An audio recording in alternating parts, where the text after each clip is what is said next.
Hello everyone, this is BatHell2040 and we are back finally with some more reaction stuff. I know! If you probably saw earlier, I did the reaction to Horror Attraction by Baddington, which was just fucking awesome. This is going to be a very, very stark difference from that, because we are not going to be watching a horror-related thing. We are going to be watching a Deltarune theory. Now, I've seen many Deltarune theories, and I've heard about many Deltarune theories. However, this one, I've not seen.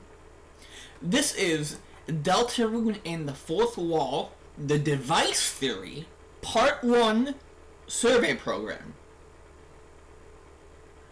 Theory about Survey Program. What? If you guys don't know what Survey Program is, it was the first release of Deltarune Chapter 1 when Toby, or presumably Gast or whatever, took over the Unreal Twitter, started making a bunch of cryptic shit, ended with a Deltarune.com link, and you download something. That is Survey Program. That's basically the internal name of Deltarune Chapter 1 is Survey Program. I don't know what to expect with this one, because this is one theory that I've not heard of at all, and this is a pretty older-ish theory. You know, it's about 11 months ago, so probably around the time after Chapter 2 was released, but this is one that I don't know. So I'm excited to get into this and just see what the hell Molly Stars is gonna go through, so let's have her take the floor. Hey, this is Molly. Hi. And this is a box. Yes, it's a box. Imagine that everything outside of this box is reality. Okay. Or to be more specific, your desktop, or whatever system you're using to run a software. Okay. The thing you need to connect to really anything. And imagine that everything within this box is a software, a program, an executable of some sort. Programs do many things. They let you browse the internet, they let you listen to music, they let you make silly videos. But one of the coolest things a software can do is make fictional pieces of work that are interactive and respond to the user's input. This is what we like to call a videos game. And videos games do many things, but they all serve a similar purpose. To drag you into its world, at least for just a moment. Unlike most other forms of media, you are not made to be just a spectator of the events within a story, but you are an active part in it. In fact, you can be the center of that media's attention at all times. This is how most video games operate. They make a protagonist that you play as, and you are able to immerse yourself in that protagonist's shoes, even if they are not you. Yeah, a lot of times games will do that. They will literally put you in the role of the main character. And it's like, it's not the main character going through the story, it is you yourself going through the story, and you are experiencing what the main character is experiencing. And by proxy, all that stuff has happened to you, because it's happened to the main character. If that makes any sense. That does make sense to me. I don't know if it makes sense to you, but that kind of does make sense to me. Like, you are literally the player in these games. So I don't know. For however long you play a game, you can put your mind somewhere that is not here. Yeah. Somewhere where you feel like you have freedoms and are in circumstances that you otherwise wouldn't be in. It's like you can get away from reality. Of course, this has went through a lot of evolutions over the years, where games used to make protagonists for you, see the now you can make PS3 the protagonist yourself to make immersion easier. Where games used to be more on rails structurally, now they let you do whatever the hell you want thanks to how technology has improved over the years. Yeah. Side Frontiers mentioned. However, this idea that you are the protagonist of a game's story is simply an assumption. Yeah. Because when this type of thing first came out, of course the first idea would be to make these experiences all about you. You consume media. You see how it all unfolds. This type of stuff is supposed to be made with you in mind. Yes. So it only would make sense that you get to be the star of the show, yet still consume the media all the same if the opportunity is there for it. Okay. The main difference being that you're simply role-playing what you would otherwise be spectating. Some games beg to differ. Yeah. Some games like to challenge this idea. or otherwise use it in ways that only are I still need to play One Shot, by the way. Breaking the fourth wall is no new idea. It has its origins in theater, as it refers to a fourth wall that only the audience can see through, but the people on the stage cannot. Breaking the fourth wall is... It's in a lot of media nowadays. Like, back then, it was probably, like, a very primitive and niche, but now games will just break the fuck out of the fourth wall. Like, seriously, like... You ever heard of Kinito Pet? A One Shot? Doki Doki? All those kind of psychological games that play with you and shit? Yeah. Those are games that actively acknowledge the fourth wall. And it's that, like, imaginary invisible wall between you, the player, and the game. Because it's the game actively acknowledging that wall. So... However, something very interesting happens when you do this in a video game. Yeah. In every other medium, the separation between the audience and the characters is very obvious, and it is practically hard to bake into the production of a thing. Yep. A fourth wall break here works mostly in the context of humor. A simple joke, being self-aware of the fact that it is a fictional work, but just playing it up for laughs. A lot of times it's usually, and I'm sorry for pausing a lot, but a lot of times it's usually like, like Molly said, a cartoon acknowledging the viewer, because you have the cartoon, which is fictional, not real. Then you have everything on the other side of the TV, which is the actual people watching the cartoon, which are real, and are not fictional. A fourth wall break, and I'm explaining this like Molly hasn't already explained this, but a fourth wall break is when the cartoon, which is the fictional side, actively acknowledges the non-fictional side. So, I mean... And because you're simply spectating it, it's easy to look at it and just be like... I'm sorry, I'm just reiterating shit. That's pretty crazy, huh? But when you're the one that has the most impact on a fictional world, things turn out differently.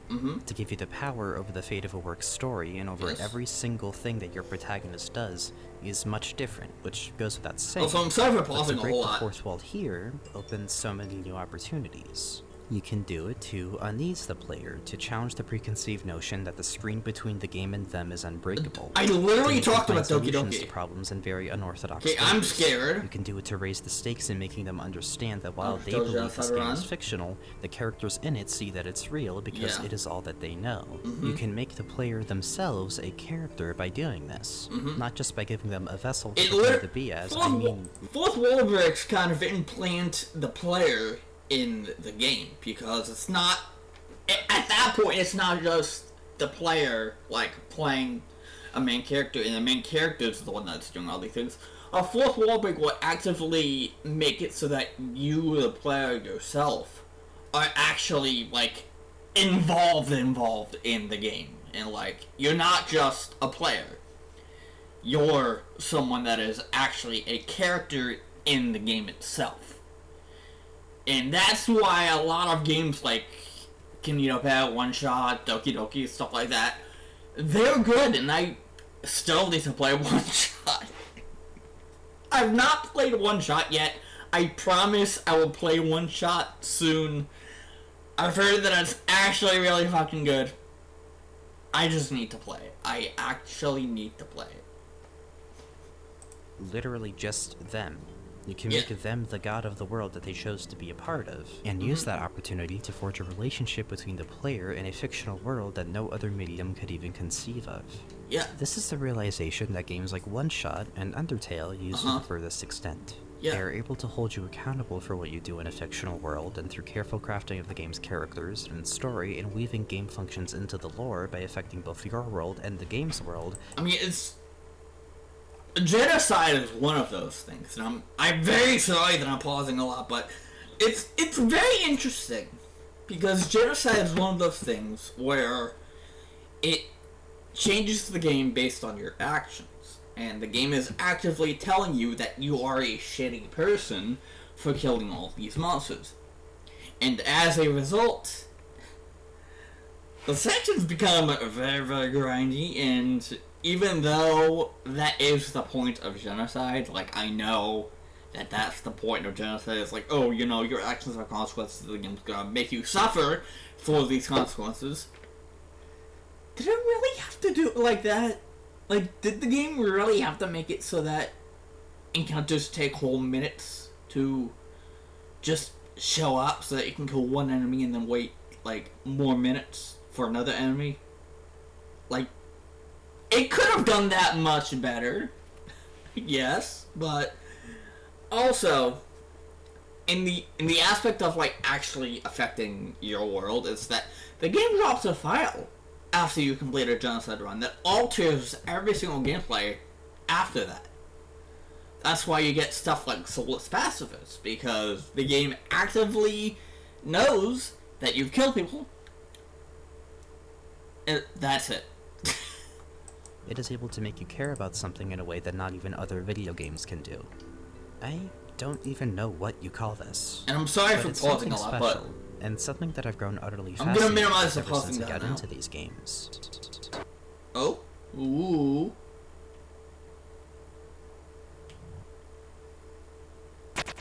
Oh, the fourth wall. But to wrap back around, it is something that a software can do. Yes. It can play a video game, and as of the past decade or so, it has proven to find ways to immerse you in a way that no other medium can. Mm-hmm. But that's the thing. Beyond this, as a program, this is what it does. It plays a video game. Yes. Surely, it's just that simple. It can't be. You play video games to immerse yourself in another world to some capacity, even if very little. Mm-hmm. You play them to connect to something that isn't real, but you just want to get lost in something that takes you somewhere nice, that lets Yes. you pass the time, or to Super just hot mention. feel something. You play them to connect to something. Oh. What if we could deconstruct that? What if there was a game that realized this? A game that is made by a fictional character from within that series' universe that is actually meant to be a piece of software made by a fictional character from within that series' universe. Or rather, the software itself being made by this character. Okay. Okay, I'm starting to see where she's going with this. If we look at it from the idea of the in-game character from the universe making the game, that would... I'll let her explain, but... Interesting. Universe that is actually meant to be a piece of software built for a different purpose within that game's lore. Mm-hmm. In this context, the software is not literally the game and the world representing it, but it is simply a program that was made with the sole purpose of connecting you to this other world. And this other world is its own box somewhere within this already established box that is said software. It's kind of like Mr. Tomatoes and Miss Lemons, right? Because the games, yes, but both games are interconnected, and they connect you to this inside world that is within these games. So, by proxy, you have the outside world, which is reality. You have this game, but it's also a program that hides a separate world inside of it. Because, yeah, if you've never seen Mr. Tomatoes and Mrs. Lemons, then you won't get what I'm saying. But if you have, it makes perfect sense that this is a thing that happens, and it is a thing that these game creators have in mind when they're making these games. Is that, what if we made a game and then we made another game inside that game, like a world inside that game, you know? And this other world, too, is capable of doing the exact same thing you're doing. It is self-believing that it's real, and everything that it makes within it isn't. This game is made under the pretense that you are not running the game world itself on this software, but that it is connecting you to an instance of it. And to reiterate, reality is outside of all of this. Yes. And typically, everything within is just fiction. Yeah. So, what happens when you make that fictional thing not only believe that it is real, but have it create its own fiction? What happens when you go several layers deep, further away from what we or even these characters themselves deem to be real? What if we could get more fictional than fiction itself? What the hell is going on? Shut up, Bing! I don't want to use the AI. Deltarune, in its rollout, has had a character originally left a complete mystery in Undertale preface the release of both of its demos thus far. It is most likely to have been the creator of these executables in universe. Yes. Okay. Most blatantly, the Chapter 1 demo was literally just called a survey program, which opens with the same character connecting to you and guiding you through a presentation Which is very interesting that it's... creator that has not had any allusions made to it whatsoever. Wait, hold on. And through other parts of the game, like the game over screen, said menu could be like the monitoring the behaviors in the game responsible for you being able to persist in it. I mean, yeah. If we're going into the guise of Gaster made a survey program, then that would make perfect sense. That Gaster is the one monitoring our behaviors. Because he himself made these programs. So... However, in either of the currently released It's chapters, like the a world menus in within the a light world. and dark worlds are quite different, and functionally it sometimes feels like they play like completely different games. Or at least Deltarune's files contain strings in a script that is labeled unused and contains dialogue from a character that seems to be stuck within the code itself, never to be called into the game thus far. And aside from so many other completely unexplainable things that people have noted, yet I feel have not put together from a solely meta standpoint, the very files that handle the character creator, the game over screen, the save menu, along with many other bare-bones aspects of the program's functionality, all intentionally follow completely different file naming conventions, such as device, or process, or whatever it might be. And okay, I knew about the Goner Maker, which is the thing used to actually create the, thing here, but it's called Device. The Goner Maker is called Device Goner Maker. Process logo, but then we just have your typical image logo center, which is literally how you typically name files. But it seems like these two are the outliers, the Device Goner Maker and the process logo. in all caps, as if the developer knew people would dig into the code after seeing what they did with his previous game, and decided to single these things out intentionally, for they will probably become relevant later. He knows. In essence, the recombination of he knows that people are data mining the game. out in the files that you would not know of in game. What is this, device Nearly appearance? the amount of things in the game that border on breaking the fourth wall but just barely graze it. The constant allusions to an entity that has been able to literally communicate to us. Again, it's strongly implied to be the reason you're connected to Deltarune's world and is also monitoring everything you're doing. So he's talking about the entities that are supposedly working to, you know, corrupt to corrupt Jevils and Spamton's mind, on Twitter at least twice now, and yes, even the differences in the presentation of the game's menus and user interface between the game's worlds. And I hope you go over the detail of that first save file having Chris's name on it instead of your name. I wonder if you're going to talk about that, because that's always a very, very interesting thing that I've wondered, is that if we're playing this game for the first time, why does Chris have a save file? Like, that shouldn't exist.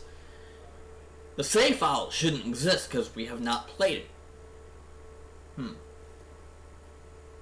What points of the game you're in currently, I believe there is significant importance to find in these aspects of the game and in examining it as purely as software meant to connect us to Deltarune's world, completely detached from it or ours in regards to Deltarune's meta-narrative, and perhaps even some of the burning questions that have been on the community's mind since before we even knew of the game's existence. Piles of Avios dust! And proudly deranged hypothesis that I've come up with is what I'd like to call the device theory. The device theory.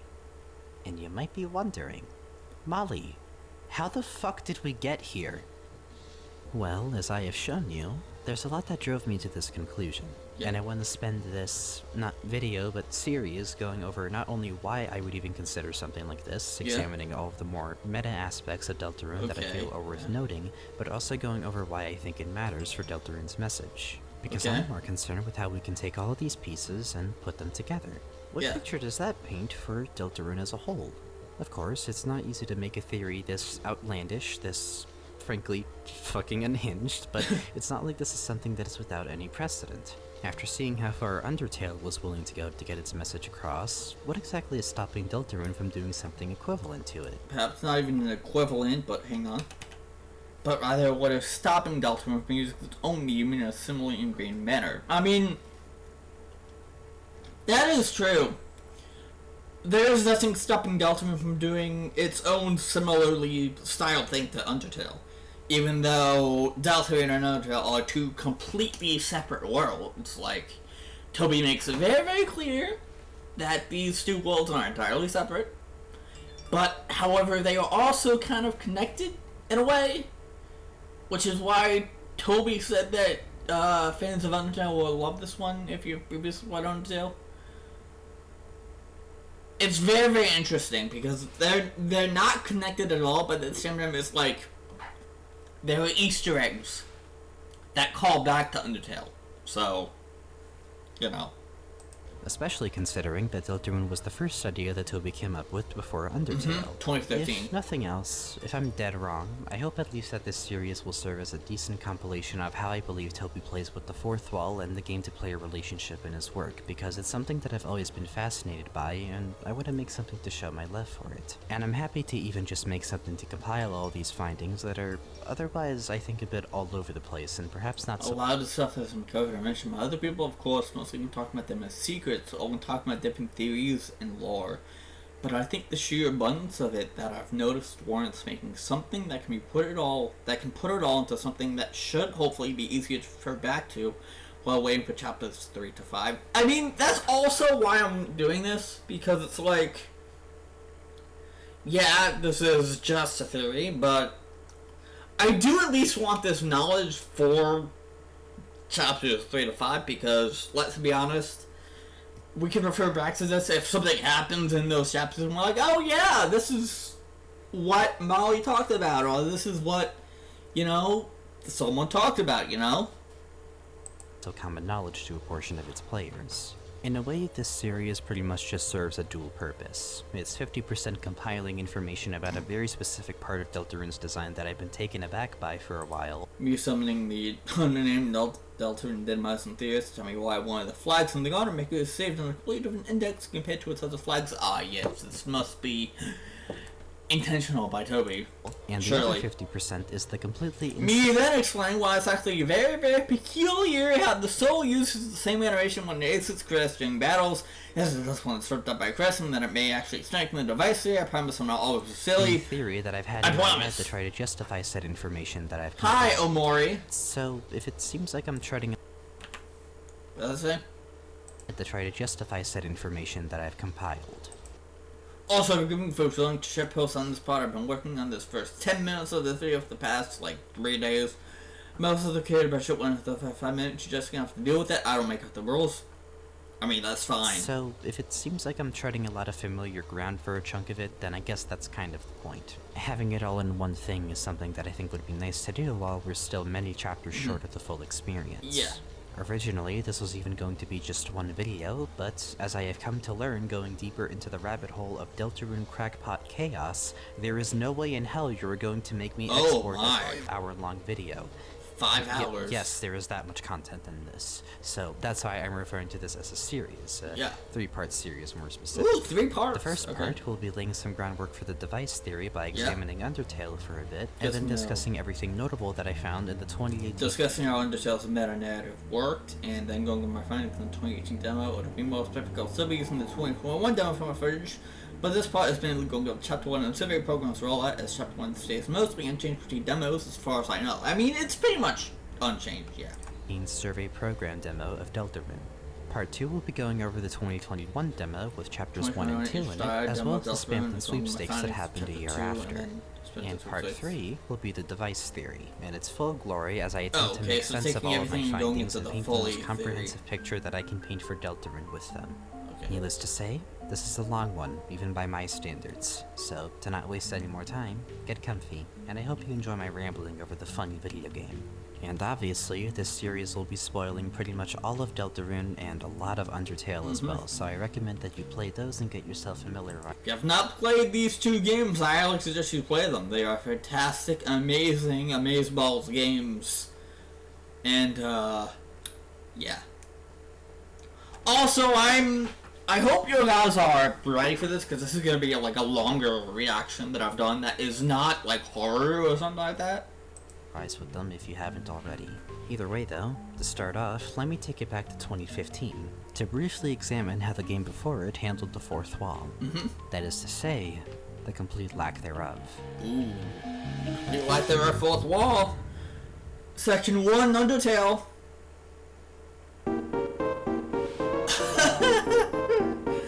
I love this. My top 10 Undertale epic memes. Numero uno. Oh god, it's loud. Spaghetti, spaghetti, spaghetti, spaghetti, spaghetti, spaghetti.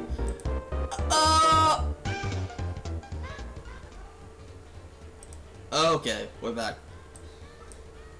We're back. You wanna know something? We're back. It's really fucking hard to make a video like this without me just gushing over how good Undertale's story is or It about is. other stuff It's before I even good. get to go over what I was trying to make this video about in the first place. I've made several drafts of just these first few segments of the video, and this whole time I struggled to really keep it concise because there is honestly so much I'd love to talk about for both of these games. However, I really do want to put as much time in this series as possible into the theory itself, or at least into actually talking about Deltarune, so to keep it straightforward.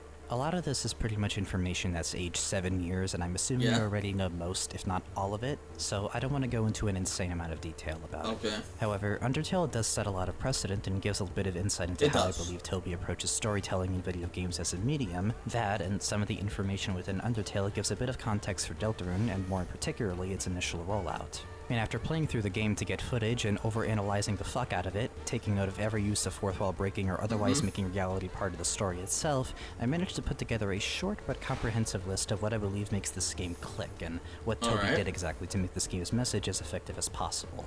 Let me introduce to you the unofficial 3 essentials of Toby Fox's meta-narrative. Ooh. 1.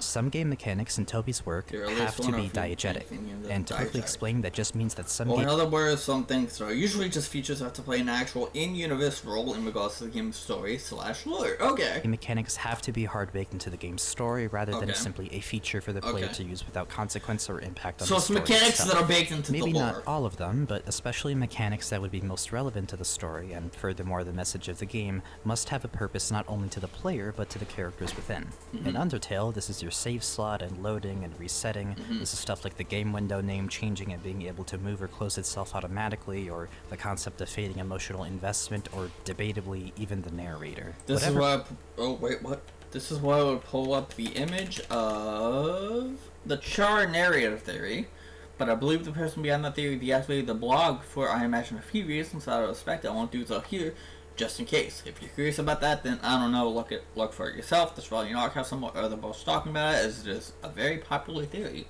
It actually kind of is. Whatever it is, it's Toby's way of making sure that everything you do has an impact on the world in some way or another, completely breaking the wall between what is simply a feature and what is a plot mechanic. This is how things like Photoshop Flowey, or staring at a blank screen for 10 minutes after a genocide route, can be in the game, and yet both prove extremely effective in context with the game's story and message.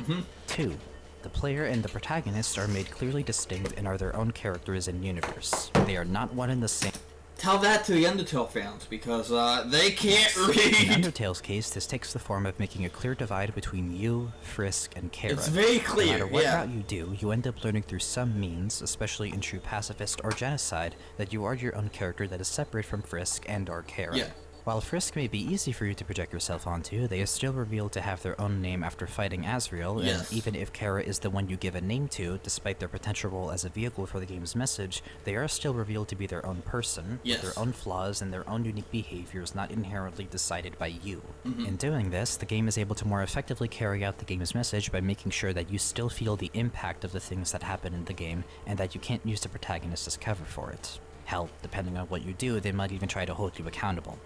And finally, 3. There is at least one character in the game that acts as the most direct connection to you, the player. I am not referring to the protagonist necessarily.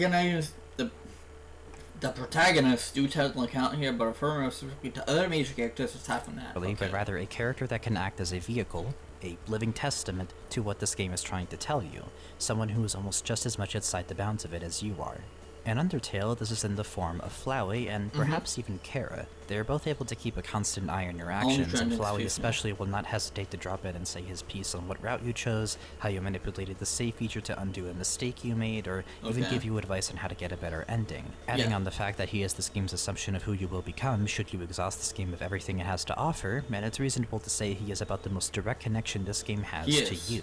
And Kara, I feel, is more focused on who the player already is, or perhaps who they always have been. After all, I think having their name be short for character makes it pretty damn clear to me that they are this game's way of personifying the kind of player you're used to being, given the line about them being the feeling you get when you see your stats go up, as well as them looking to you for guidance after they were reincarnated. And to keep my... It's pretty much Kara saying that this is you. Like, you literally are that person. Even though Kara is completely devoid and separate from you, the player, you, in that moment, you are Kara. You are exactly that kind of person that Kara is. And... myself from rambling too much about the nuances of their character in relation to the player. My point being, there is at least one person in this game that you have to answer to, just in case you think you can pull a fast one on it. Yeah. And Undertale, as I see it, uses these three principles to ask questions such as, do you need to complete a game and see and overcome everything in it in order to feel satisfied with putting it down? And if you do complete it until there is nothing left to see, then what's the point of keeping this world around at all? Can a happy ending be good enough for you? If you want a much more in-depth version of everything that I just said, I recommend you watch Andrew Cunningham's video on this sort of thing, but applied to Undertale, and aside from his videos being very well produced, his experience of the game in this video was eerily similar to my first playthrough, down to the fact that I did not even want to replay the damn thing after True Pacifist, so as not to damage my integrity and belief in myself that I am, in fact, not a shitty person. Regardless, it is through these three established factors that the game was able to do such a good job at making its message as clear as possible. It leaves a lot of room to just let the player be impacted by what they do in the game, and then giving them such a direct tie to the story, rather than them feeling like an outsider and having to pretend to be the person that they're playing as. Toby is able to subvert all of that by just deciding to aim certain things at you specifically with nothing in the way of it. Of course. And it is this very ability, this power of his to do such a thing, that I am so pleasantly terrified of for whenever Deltarune reaches its completion. So, keeping this in mind, and knowing that Deltarune is a parallel story to Undertale, and the first idea that Toby even came up with out of the two, I see it's reasonable to assume that we can use these three principles for Deltarune as well. That being, finding the otherwise meta parts of Deltarune that are directly baked into the game's story, and making sense of why that might be. Finding the distinction between the player and the protagonist, well, I don't even need to explain this. Very apparent. Fucking good idea of what that distinction is so far. And finding the vehicle, or a specific character, or multiple, which will mainly drive this game's message directly to you. And I have a pretty good guess as to who that might be, but... of course. We don't know anything about them right now, and I feel like in order to answer the question of what Deltarune's meta-narrative is, part of it is also a question of who the hell actually is Gaster. Because if I don't even have the slightest idea of what kind of person he is like, then I can't quite yet give you a good idea of what role he plays in all of this, as I've become only more convinced over time that he is meant to be a vehicle for Deltarune's message in some way or another. And I hope we get Gaster in the later chapters. Undertale directly give us some context for Gaster. It seems that also is a very easy topic for me to have spiral out of control into the double digits in pages just discussing that topic alone. So, let me spare you the drawn-out explanations for now and just get to what I actually found worth noting. Keep in mind, I'm not alluding to every single fun event or thing in the game that could be Gaster or Deltarune related. I'm only looking back for things that will directly aid me in answering the question, what kind of person was Gaster like, or at least, how can we identify him with certainty? For the purpose of this series, I'm only interested in things that would give me a completely solid addition to the list of things that I can say about Gaster as a character, whether it be his backstory, how he was or still is, or his relation to other characters, or what he's up to now, because the more assumptions I have to make, the more I will end up misinterpreting his character altogether. I'm not so concerned about the connections that Sans might have to Deltarune, though there are a rather surprising amount that I pulled together, And I'm not so concerned about certain fun events like Sand or Alfie's calling you, or even the Goner Kid, because while yes, they do take on the look that the Goner Vessel and the Gaster followers have, they don't aid me much in understanding just who Gaster is, aside from, woe is me, I fell into magma or some shit, but the world is going on just fine in my absence, and that's fucked up. Hell, I'd argue I'm not even that worried about the Mystery Man, because for as iconic as that specific fun event is, we still don't even know if that is his canon physical appearance, or this is why I mentioned the redacted sprites, but when looking deeper into how these access are inaccessible beyond bypassing dog check, I actually think this is actually just a scrapped version of the Mystery Man counter that Toby just wasn't satisfied with, and that's why it's beyond dog check, so we don't have any other proper assumption as to what Gaster looks like. All that being said, though, the best evidence I can really give for Mystery Man being what Gaster actually looks like is that the fun value for this event is 66, and perhaps I'm just being called a man, but that's for making some other reasons. Toby's removal of any bush representing Gaster as a sprite neither confirms nor denies that this is what Gaster actually looks like, so we'll just have to see for ourselves, and I really hope we do see it for ourselves, because oh my god, this would answer so many questions about Gaster and the world and everything, like... Getting answers about Gaster would answer not only the questions about Gaster, but answer everything about, like, what this game is doing and what the fuck is going on with this. Because, oh my god, it's like the most mysterious person in this game. We have not even met him yet outside of this fun value. So, just give us Gaster, Toby. I'm begging you. Begging you. Please. Make Gaster show up. We would all love it. That's just some scary guy. But I would be happy to make separate videos going over some of these things at some other time. Sorry for that. So, I only want to point out things that I can reasonably say are 100%, no doubt, absolutely certain to be Gaster. Yes. No what ifs, no maybes, let's try to keep it sharp.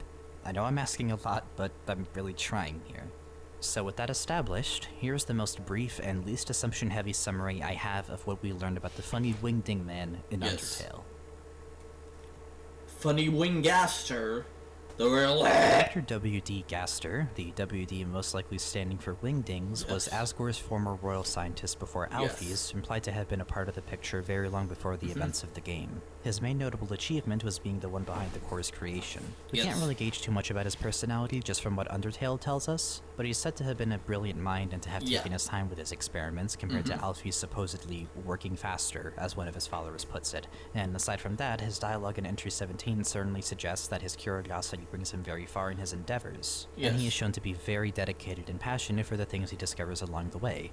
In other words, this guy sure is a scientist. A few instances we see of him speaking, he uses a Wingding's typeface, but regardless, he almost exclusively speaks in all caps and in very short sentences, his dialogue often using line breaks and sounding rather fragmented when read aloud. Maybe he spoke like this even before he got souped. While he has been said to have done experiments of some kind, the nature of said experiments is still left a mystery, at least within the context of Undertale solely. However, judging from the wording of Entry 17, we can be pretty certain that he was experimenting with dark worlds, or something related to them, thanks to the line referring to photon readings being negative, photon readings which essentially would imply that he found particles that were emitting darkness rather than light, a pretty consistent trait. And I'm gonna pull something from Sock Puppet's theory about the writing on the wall, which is kind of controversial because that goes over how he thinks that Gaster wrote some of the entries while Alphys did, and people are all up in arms because they're like, yeah, you know, Alphys wrote all the theories, it wasn't Gaster. And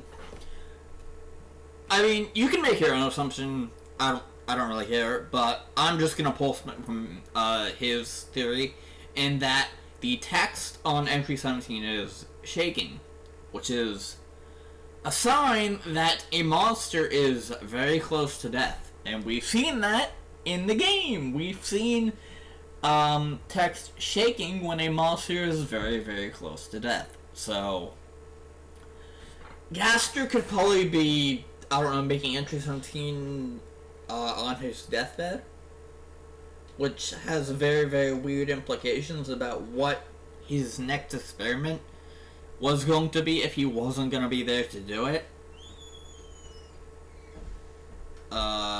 It's probably not the core, because we would have heard, you know, the core sounds, but all we hear is garbage noise. So, I mean, rate of how Dark Worlds have been portrayed in Deltarune thus far. We also know he has worked with 2 associates that he refers to at the end of Entry 17, but we do not know for certain who exactly these 2 people are, aside from a few popular guesses. The main ones I see floating around are Sans and Papyrus, which I've seen a lot too. I've seen a lot of theory crafting about how it could be Sans and Papyrus. It could also be Sans and Alphys. Or perhaps even 2 other unknown characters from Deltarune. I mean, there is the theory that Sans is originally from Deltarune, and Sans' workshop kind of hammers that home, including Clam Girl, who talks about Susie, and 3 people. And the picture has 3 people on it, and on the back it says, "Don't forget." I mean, yeah. It's pretty obvious that Sans is most likely from Deltarune. At some point, however, his experiments are said to have went wrong. Whatever it is that went wrong sent him falling into his creation, which is often assumed to be the core, but the wording surrounding it leaves room for it to be something else altogether. His fall led to him shattering across time and space, leaving no physical trace of him behind, only random pieces of him, like the one that this follower is holding. For all we know. And again, I'm gonna pull something from Sock Muppet's theory in that we don't see Gastrodon if there ever is a narrative where it just kind of explains that a person dies without actually showing their death. You can probably assume that they are not dead and that they're still alive, which means that Gastro could probably still be alive, and we just don't know. We might not have a canon appearance for Gaster yet, because there is no physical appearance for him to begin with at this point. Or maybe there is. Or at least no single form that could encompass him fully if he's been shattered into pieces. Ever since shattering, he has pretty much become a force that is nowhere, yet everywhere at once. He has a very broad range of awareness, broad enough that even one of the Gaster followers refuses to go into too much detail because he is listening. I'd say this is pretty much how the fun events and other shit involving him in Undertale came to be. They're all pieces of Gaster's existence in some way or another, and are some means of him trying to connect to us, either by alluding to Deltarune or by leaving things to help us identify him with. Entering his name in the menu also results in the game restarting back to the intro cutscene, so it's safe to say that any mention of him outside of the fun events seems to have been made impossible, either by his will or otherwise by nature. This may explain why in lieu of referring to him by name, he seems to be referred to as mainly just him, or a man of some kind, but it can be hard to tell whether they mean a man as in the man himself, or just some man who likes to give you eggs in pocket dimensions or some shit. Actually, we don't even know if the man behind the tree even is him, as not even the song that plays in those segments lines up with Gaster's theme, and there's nothing there that actually could connect it to him, but I'm getting off track. Although, I didn't realize until after finishing this audio that there is one instance ever of Gaster being referred to as a man, and that is in Undertale when the man who speaks in hands. This is the only time I could find Gaster being properly referred to with this word, and if we wanted to reach, I suppose the Mystery Man also would be the only other real allusion to Gaster with that word. But aside from that, he is always referred to as just him, so technically there is a bit of room Gaster's thing is use ST him, and I don't know what ST means, but that probably means something. If not him, then just a strange someone. Because that plays in the Garden Maker is another him, which also has hints of Gaster's theme in it. Overall, only really using he and pronouns on him in general when alluding to him, of course. To be alluding to we him, never really say they or them, do we? We only say he or him. Mentioning at least, because who knows? Though, since we are off track, I do want to mention this now, as I don't think there's any better time to address it. I think it even goes without mentioning, but the most common interpretation of Gaster, or rather the Mystery Man sprite, is that he is a skeleton, much like Sans and Papyrus. And in fact, that he's even related to them, and may even be the 2 associates he speaks to in Entry 17, thanks to his full name following the so far established motif of skeletons in these games being named after fonts. This does have basis to it. I'm not going to deny that. But here's the thing, I know that Sans might have connections to Gaster. I'm trying to think how Papyrus would. Because if Papyrus knows more than we think, which I'm going off of is true, that Papyrus knows more than he thinks, what would that mean for the lore? I don't know. No, that didn't do anything. While I don't mention it in the rest of this analysis, I am very well aware of the concerning amount of connections Undertale and Deltarune have just because of these two silly guys. From Sans using Gaster Blasters to Papyrus alluding to them possibly, to Santa's room being just complete darkness and his general thing with manipulating space and time for the bit, to even the door to his room looking eerily like the one used to travel between parts of Dark Worlds and Deltarune, to the icy references in Undertale. And also the fact that Papyrus actually did have a special attack at some point that might have been a Gaster Blaster. Also Sans using Gaster Blasters, because those are the names of his attacks. Of those big things that shoot the lasers, they are Gaster Blasters, so... Not really hiding it there, are you? It's kind of obvious there. To the broken machine in the lab, there is a lot connecting both games, and the notion that the Sans we see in Deltarune might be the same one we see in Undertale, and that him and Papyrus are in fact related to him in some way. Here's why I don't mention it. And also is said that they just showed up at one point, so very, very convincing that they are from Deltarune and just somehow dropped into Undertale's world, because how and why not, you know? But if Papyrus is actually from Deltarune,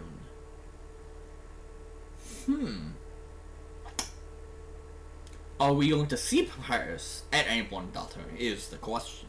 I don't know.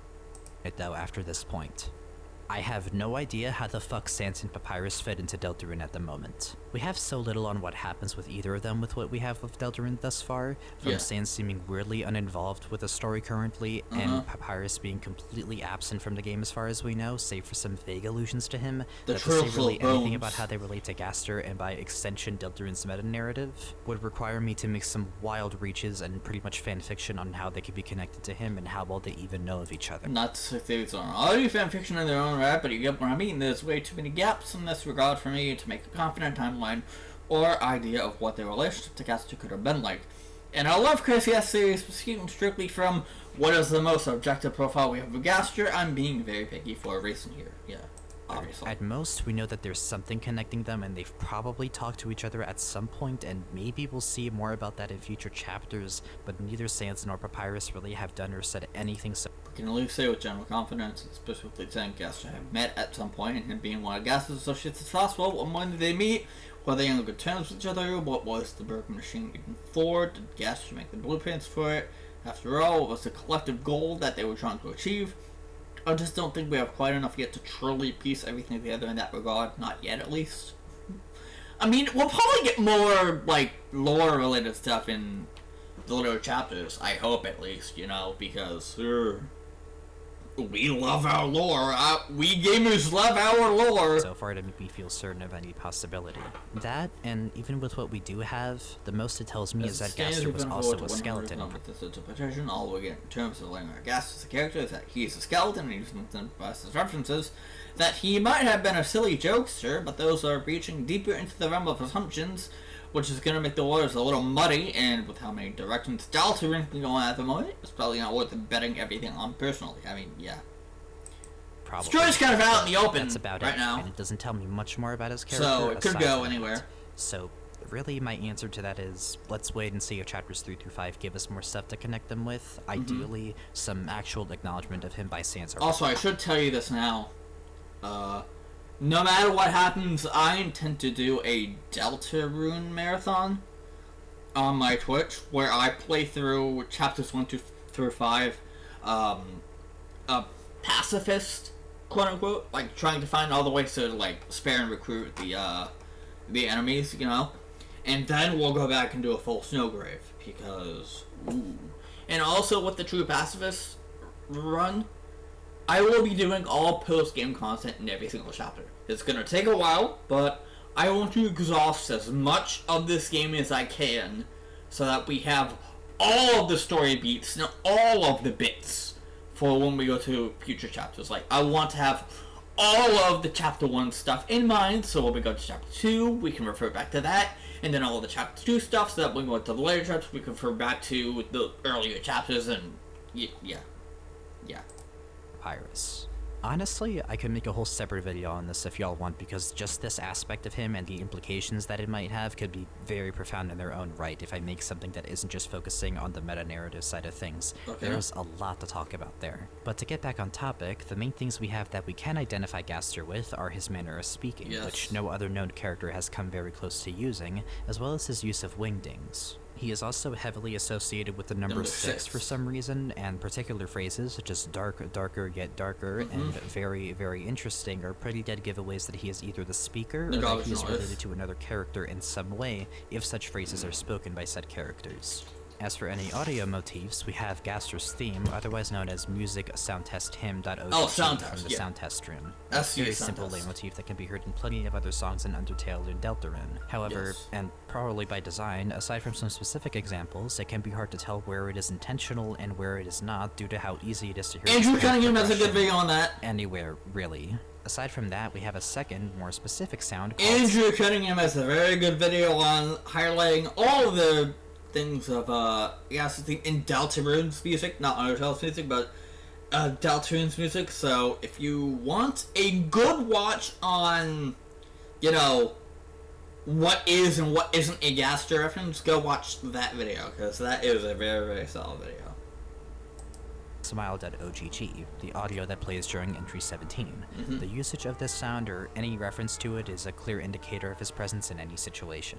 And the last motif I can mention to help identify him, which may sound a bit broad, but just hear me out, he has a pretty strong association with video game glitches or exploits of some kind, or otherwise just existing within the code rather than the playable game. Okay. The fun value mechanic itself was not actually functional in launch, as the configuration file listed the fun value with a capital F rather than in all lowercase. This was changed when the game got its first patch, but this was the same patch that changed 2 files in the game that were addressed to data miners and the such, originally meant to be messages to not spoil the game. Now changing to what I could honestly only best describe as Toby's way of accepting a challenge.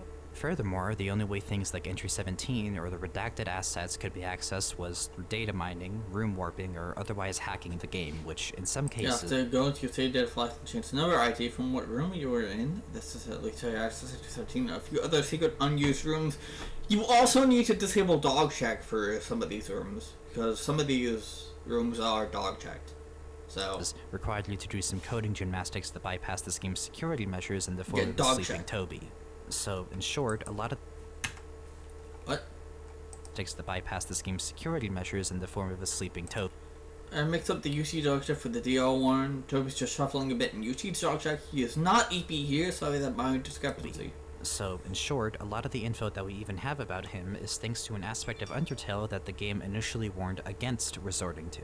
Need I also mention that the way to get to the Mystery Man is by entering a fake hallway between 2 rooms in Waterfall that you can only get to with a fun value of 66 and getting lucky enough to get a great door that leads to him. A room in between, if you will. In essence, the common Gaster trick is to exploit the loading times between 2 rooms to end up in a secret area, so it won't elaborate one whoop that's not for speed running. So, I mean, the chance of getting a Gaster door is 1 in 1,000, because it is a 1 in 100 shot to get fun value 66. But then on top of that, it rolls a 1 in 10 chance of getting the door. So. And so, the only safe assumption that I am willing to make based off the way the fun events were presented is that Gaster is well aware of the player's existence. He is the only other force aside from Flowey or Carrot who is able to make the game close itself. And if I really wanted to take a shot in the dark here, I personally think that the fun events were all an intentional decision on his part to throw some bones your way. Knowing how much relevance he has to Deltarune and how much Entry 17 may connect to it, especially when certain events like the sound test thank you for your feedback, I wonder if these events were meant to be his way of monitoring you, if that makes sense. Trying to see if you would end up looking into the files after all to find information about whatever pieces of him still remain in Undertale. I feel pretty confident in this idea that he wanted you to look through him through these events, because in some way or another, these random events and out-of-place sprites with no clear purpose would eventually become relevant, an idea that would only become even more clear in the future. But no one would really be certain of that, at least until September 18th, 2018.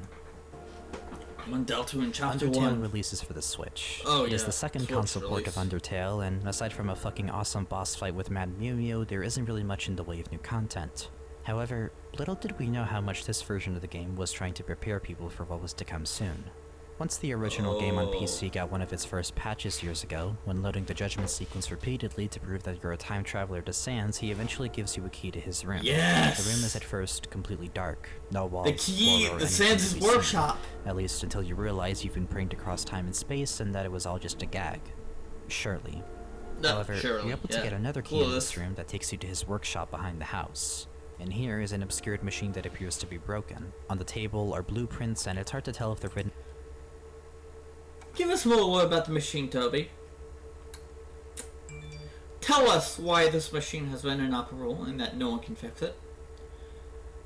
Lift the curtain off it for just a little bit. Even just a small smidge, please.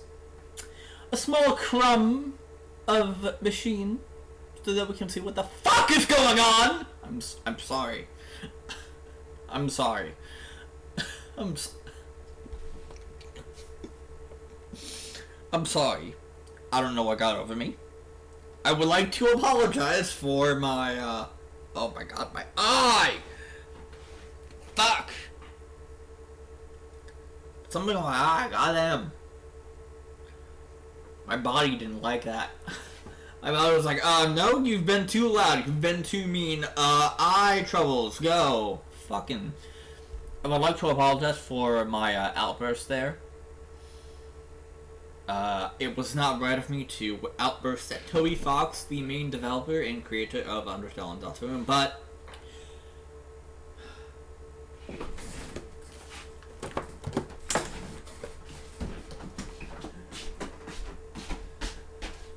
give us the fucking lore about the machine! I'm sorry. I had to stand up and go all the way back there, just so you know, because goddamn, that would have been loud in your ears, and that was probably still loud. I'm sorry for blowing your eardrums out.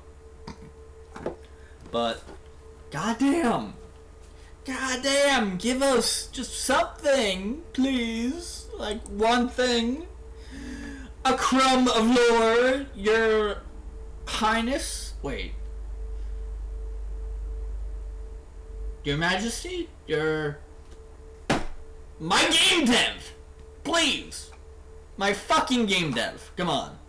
And by Alfie Sorgas. That's my game developer right for there. this machine. And in the drawers are a badge and a photo album, showing either pictures of Sans with people you don't recognize, or at the end of True Pacifist, a picture of Sans with Frisk and their friends. But if you talked to Clam Girl and learned of Susie and went back here, the contents of this drawer would change. Yes. To now have a card sticking out, showing a poorly drawn picture of three smiling people with just two words written in lowercase. Don't forget. Don't forget. But this was in the game well before the Switch version came out. It's not this part that changed. It was Clam Girl. Yeah. Because instead of simply telling you her usual dialogue at the end of the game, so you never met my neighbor's daughter. What? But please don't despair. Yeah? Because the time that you will meet her is fast approaching. And guess what happens not even 1 month later after that Switch port? Survey program, baby! Let's fucking go! We actually have to meet Susie this time, and I'll let Molly. Oh, sorry, spit on that one, come on. Oh, ho, ho, ho, ho. This day was fucking wild, by the way. This day was, like, I remember just laying on my bed and just constantly refreshing this Twitter account because this was fucking, like, insane. We didn't know what the fuck was happening at this point, but we came back a day later just to see what the fuck was happening with this, and survey program came out and it was glorious. It was the fucking best day ever. October 2018, the day that Deltarune Chapter 1 dropped, and it was glorious. It was the best day of all of our Undertale loving lives.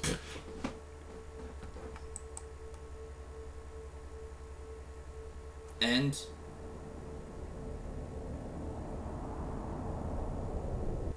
boom. October 30th, 2018. Yes. The official Twitter account for Undertale goes dark. Not even The 1 name of month the later. account is changed to just 6 black boxes. This unknown entity that appears to have taken over the account starts communicating. You've remarks that you've been looking for them and says that they have been looking for you too, where they have something very, very interesting to show you in 24 hours from now. Yes. Something that isn't complete, but needs your input to approach its completion. They thank you for your time and leave it at that. What could this be, you wonder? What exactly was Toby planning all of a sudden?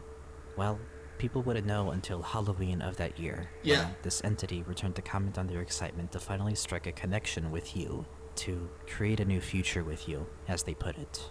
And so, they call for what is revealed to be the next installment in the Undertale series, DELTARUNE, in the form of a website of the same name. Welcome. Please heed these final warnings. Then, take it in your hands. There's a seizure warning, a warning about probably having to let it slide past your antivirus in case it considers it a suspicious file. No big deal, Toby surely would never advertise his Undertale-branded version of Bounty Buddy onto your PC. Surely Spoiler not. embargo for the first 24 hours of the program's release. And, most ominously, a warning that also appears in the license agreement for this survey program that was released on this day. You'll accept everything that will happen from now on. Oh boy. This was the rollout for Chapter 1 of DELTARUNE. Yes. And before I get into the meat of the game itself, I think for the sake of convenience, and even if risking confirmation bias, can we all agree on one thing? That being that this entity is absolutely, beyond any doubt, Gary from the RPG Maker 2000 classic Ebe? Gaster? I get that technically they have never revealed It the is Gaster, and I find it very funny that we all just installed this, like, without a second thought. Like, we all literally just, like, said, okay, you know what, it's from Toby. We trust Toby, I'm just gonna install this thing, and it's gonna be fine, it's gonna be good. No second thoughts about installing this strange, unknown, mysterious program that is named a survey program. You accept everything that happens from this moment on, and we didn't even question it. Toby could have put a fucking virus in that, and we would have installed it anyway. Like, it's insane. But I see that every time someone suggests this is Gaster, that it's like, oh, well, maybe it's not really him. We're just assuming. It's Gaster. Guys, he literally speaks like him. It's literally Gaster. It's quite literally Gaster. Like, there's no way around it. You can't bullshit your way out of this one. You can't tell me otherwise. This dude is Gaster. And you cannot change my mind on that. I fully 100% believe that this person who was talking to us on October 30th and the 31st and the intro of survey program is fucking Gaster!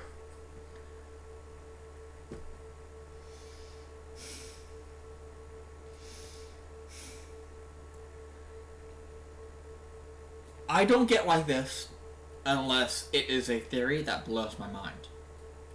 And this theory has not blown my mind yet, but this is making me do things that I have not done since the Mort theories. And we are only 35 minutes in, and we're an hour into the recording. Oh my god. Is this going to be the longest reaction yet? Is this going to be my longest reaction yet? Very, very interesting and It might be. It might fucking be. The fucking version for this program is 0.6.6.6. Yes, it is. I think it's safe to say this is Gaster, and for the rest of the series, I'm going with the assumption that this is. Clarify, I'm not saying that it's impossible for this to be a character other than the Gaster, but this checks at least like 3 out of the 4 of the common cause that I've noted to identify if Gaster is present at any point in the game. If anything, I'm saying this is for the people who may think this is a baseless, outlandish assumption for a character who has relied on being identified by literally anything other than their name like 80% of the time. This is the case where I think Toby was intentionally nudging us in that direction to believe this is Gaster. Yes! Yes! Him. Let her cook! Just so that I Let her cook! refer to him as the entity or something. Like, come on now. And for even further proof, the Wayback Machine has something rather profound for us.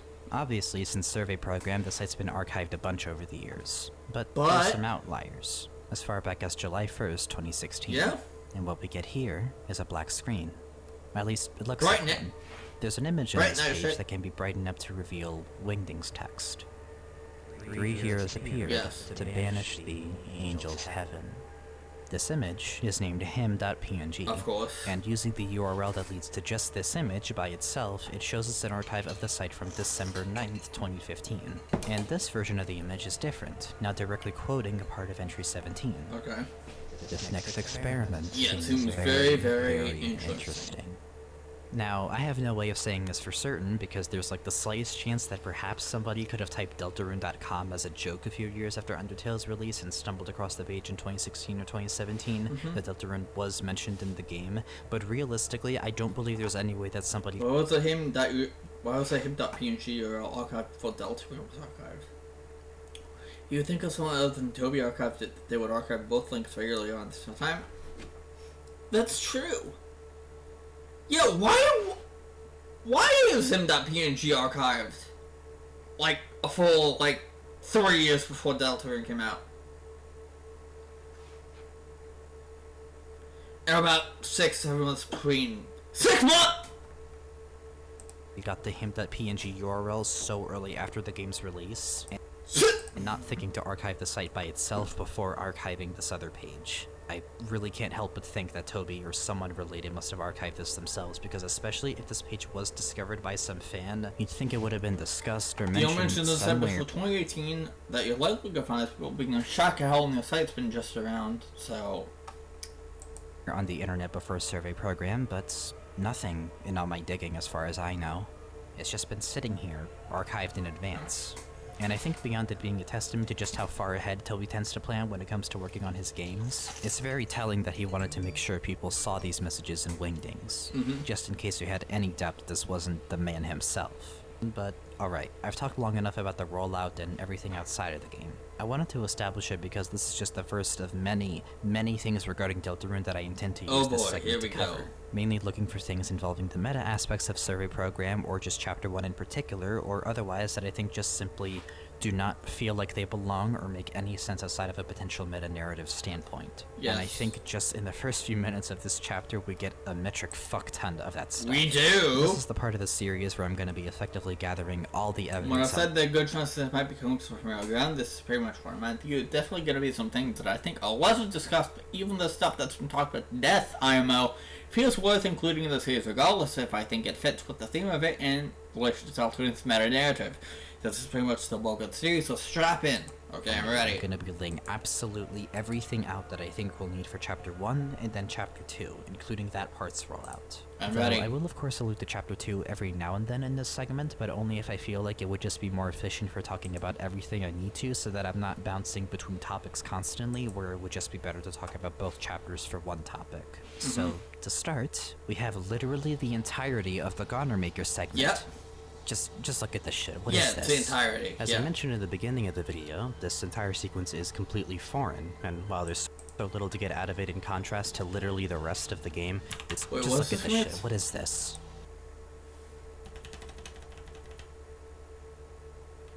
Other than Molly shots not quite main break remove some entire reasons and hung already was following this one aka what is this?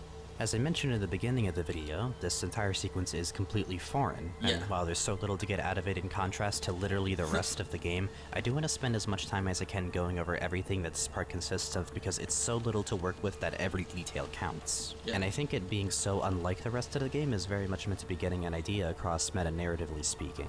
So to start, this game begins with Gaster talking to you, asking if we are connected, and for the duration of this introduction, as well as whenever you're in the Save Select menu before completing Chapter 1, the window name is set to Contact. This is one of very few instances where the text of the game also looks like this, and in fact, when looking at the typer value, which is basically the game's way of differentiating how it should display text boxes, fonts, and talk noises when interacting with certain characters, the typer value for this specific text is 666. A soul appears, and it's safe to assume that in the context of what we have of Deltarune, this soul is you.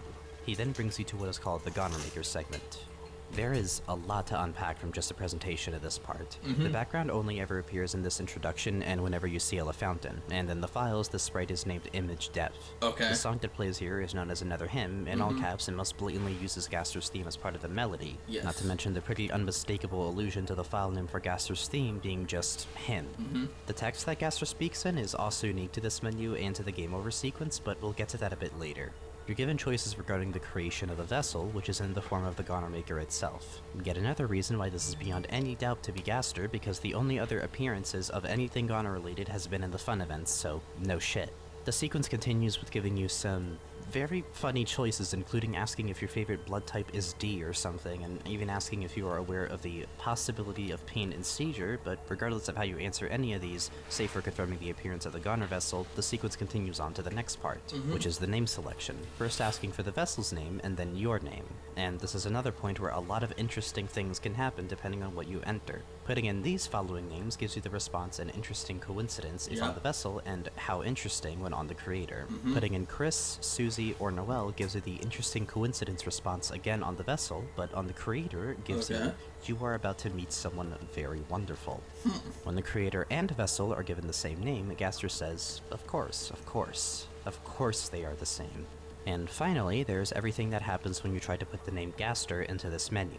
On the Chapter 2 demo, putting this name in either the vessel or creator name just shunts you back into the chapter select. But on Survey Program, if you put this as the vessel name, it just restarts the game and puts you back into the save menu.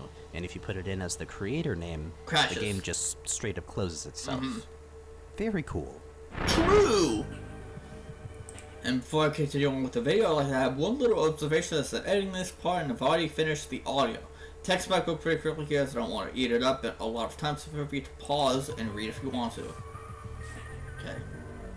Something I didn't think of in regards to the Gaster tweets on the Goner Maker segment in general is the possibility the Gaster might not necessarily be talking to literally the player, but to another character that the player simply gives a name to. Someone that can fill in the role of the player, but still is their own character. Ultimately, sort of like Char in that sense, essentially. Char in that sense, essentially it takes over the takeover tweet for the player with just one end of conversation between him and some other character. Okay.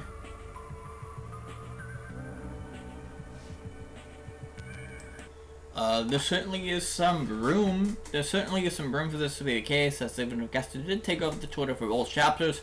Flowey did the same thing when releasing the demo and eventually full game of Undertale, so our essential character coming into the game's release isn't entirely without precedent, and we know even if Flowey alludes to the player, they are likely ultimately talking about Char, or Kara, more so in context with the game's actual literal point.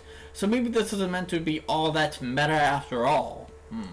Maybe this is intended, you know? Maybe it's intended by Toby. However, I have one potential piece of evidence against the idea that Gaster has talked to some character that we are completely unaware of. Okay?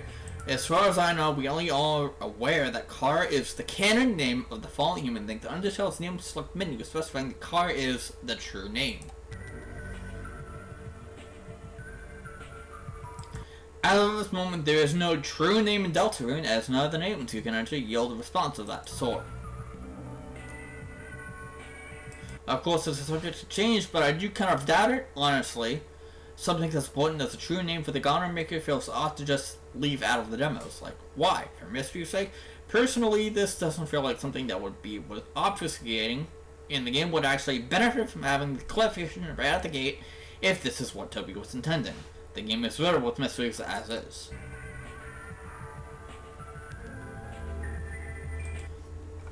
I get that a lot of stuff in this game is cryptic, but I don't take his way of storytelling as just being cryptic for the sheer sake of it. There's always a reason for it, and I can't really think of a reason for waiting until the full game to add a true name to it, unless it's something way out of left field that just isn't predictable at the moment. So for now, I'm still assuming that the player is meant to have more of an actual presence in this game compared to UT, and that presence being a form of intertwining by the meta-narrative and the actual plot.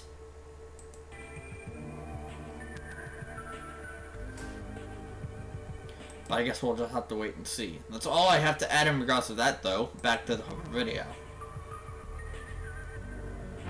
But aside from all of that, there isn't much else of note within this sequence. At least not in the playable game, but we'll get there. Okay. I'm probably going to say that quite a bit, but just bear with me.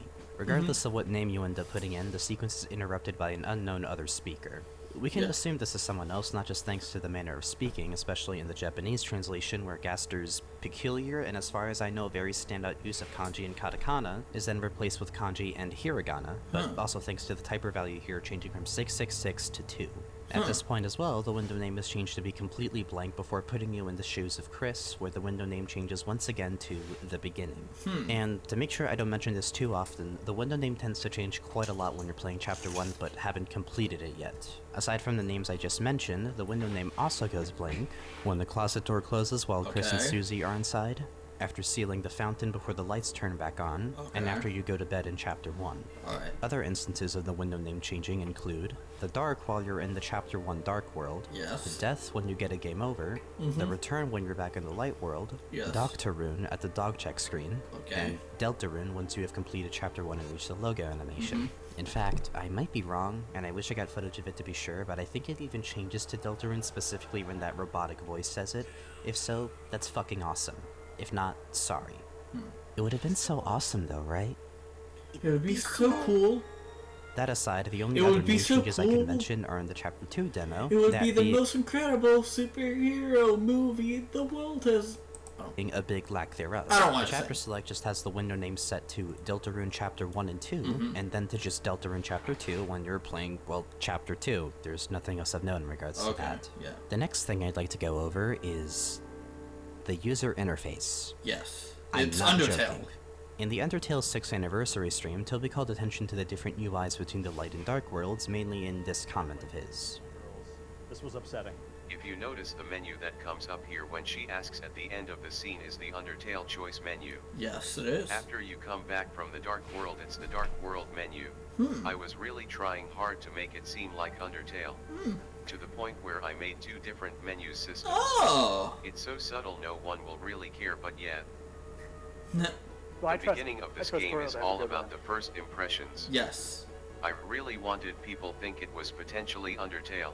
So I put so much effort into making Undertale looking world. That goes down to the menus and the characters. Emphasis on the menus. While I'm sure that part of the reason for the major differences in the UI between worlds is to do with subverting expectations, as I believe the intention for Survey Program especially was to just leave people wondering just what they were in for, and having expectations thrown out the window, I feel some confidence as well in the idea that the UI changes may actually hold some relevance for DELTARUNE's meta-narrative, so let's go over it real quick. In the light world, as Toby mentioned, the UI is meant to be as identical to Undertale's UI as possible. The same design, the same menus, even the same appearance for the dialogue choices in the beginning of the chapter when Susie asks Chris how they feel about just Chris doing the project, before cutting them off. This of course changes later on to be more like how the Dark World handles dialogue choices, but it goes to show how Toby was very dedicated in making people think this was more of something that they were familiar with. The only other real differences between this UI and Undertale's is the arrangement, like the box that shows your basic info is at the bottom and not the top. Question, I think I got a few things to flip here, but in essence sometimes the boxes display order info in UT, which DR also actually does. I'm not sure what plays into that other than I guess what room you're in, where you may be standing when you open the menu, but either way, since the R actually behaves similarly in this aspect, that actually means the menus aren't different at all here. Left, the currency is now money instead of gold, and Chris has $2 at the start of the game, and some interesting things in the stats. Where in Undertale, Frisk started with a stick and bandage, it had 0 attack or defense at level 1. Chris is at the same level and has 10 attack and 10 defense, and also has a pencil instead of a stick. And then looking at the Dark World stats, they have 10 attack but 2 defense. And on top of that, in the Light World, if it was following Undertale, then they should have only 10 attack at level 6, and the maximum defense you can have, not accounting for armor, is 4. Man, I might have to make a separate video on this. Alright, last time I have to resort to text and addendum, I promise, but this was a recent enough development that I happened to be in it while I'm able to record a new audio. It looks like I'm not alone in me having weird questions about the stats either, as there's a lot of weird shit surrounding them in the game, particularly in the way that it differentiates between love and level.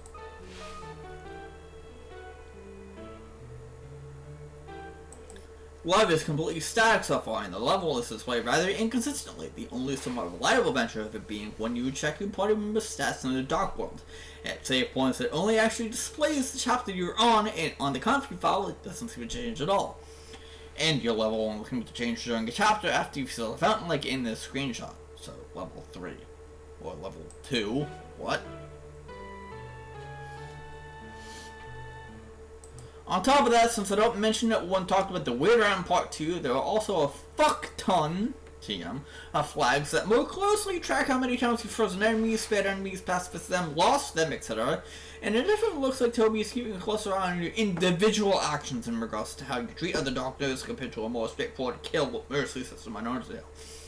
Essentially, I don't think this game is focused combat-wise on how strong you are in violence and hurting others, but rather how willing you are to break bonds with others and forego friendship, and that being a way of getting stronger in Deltarune.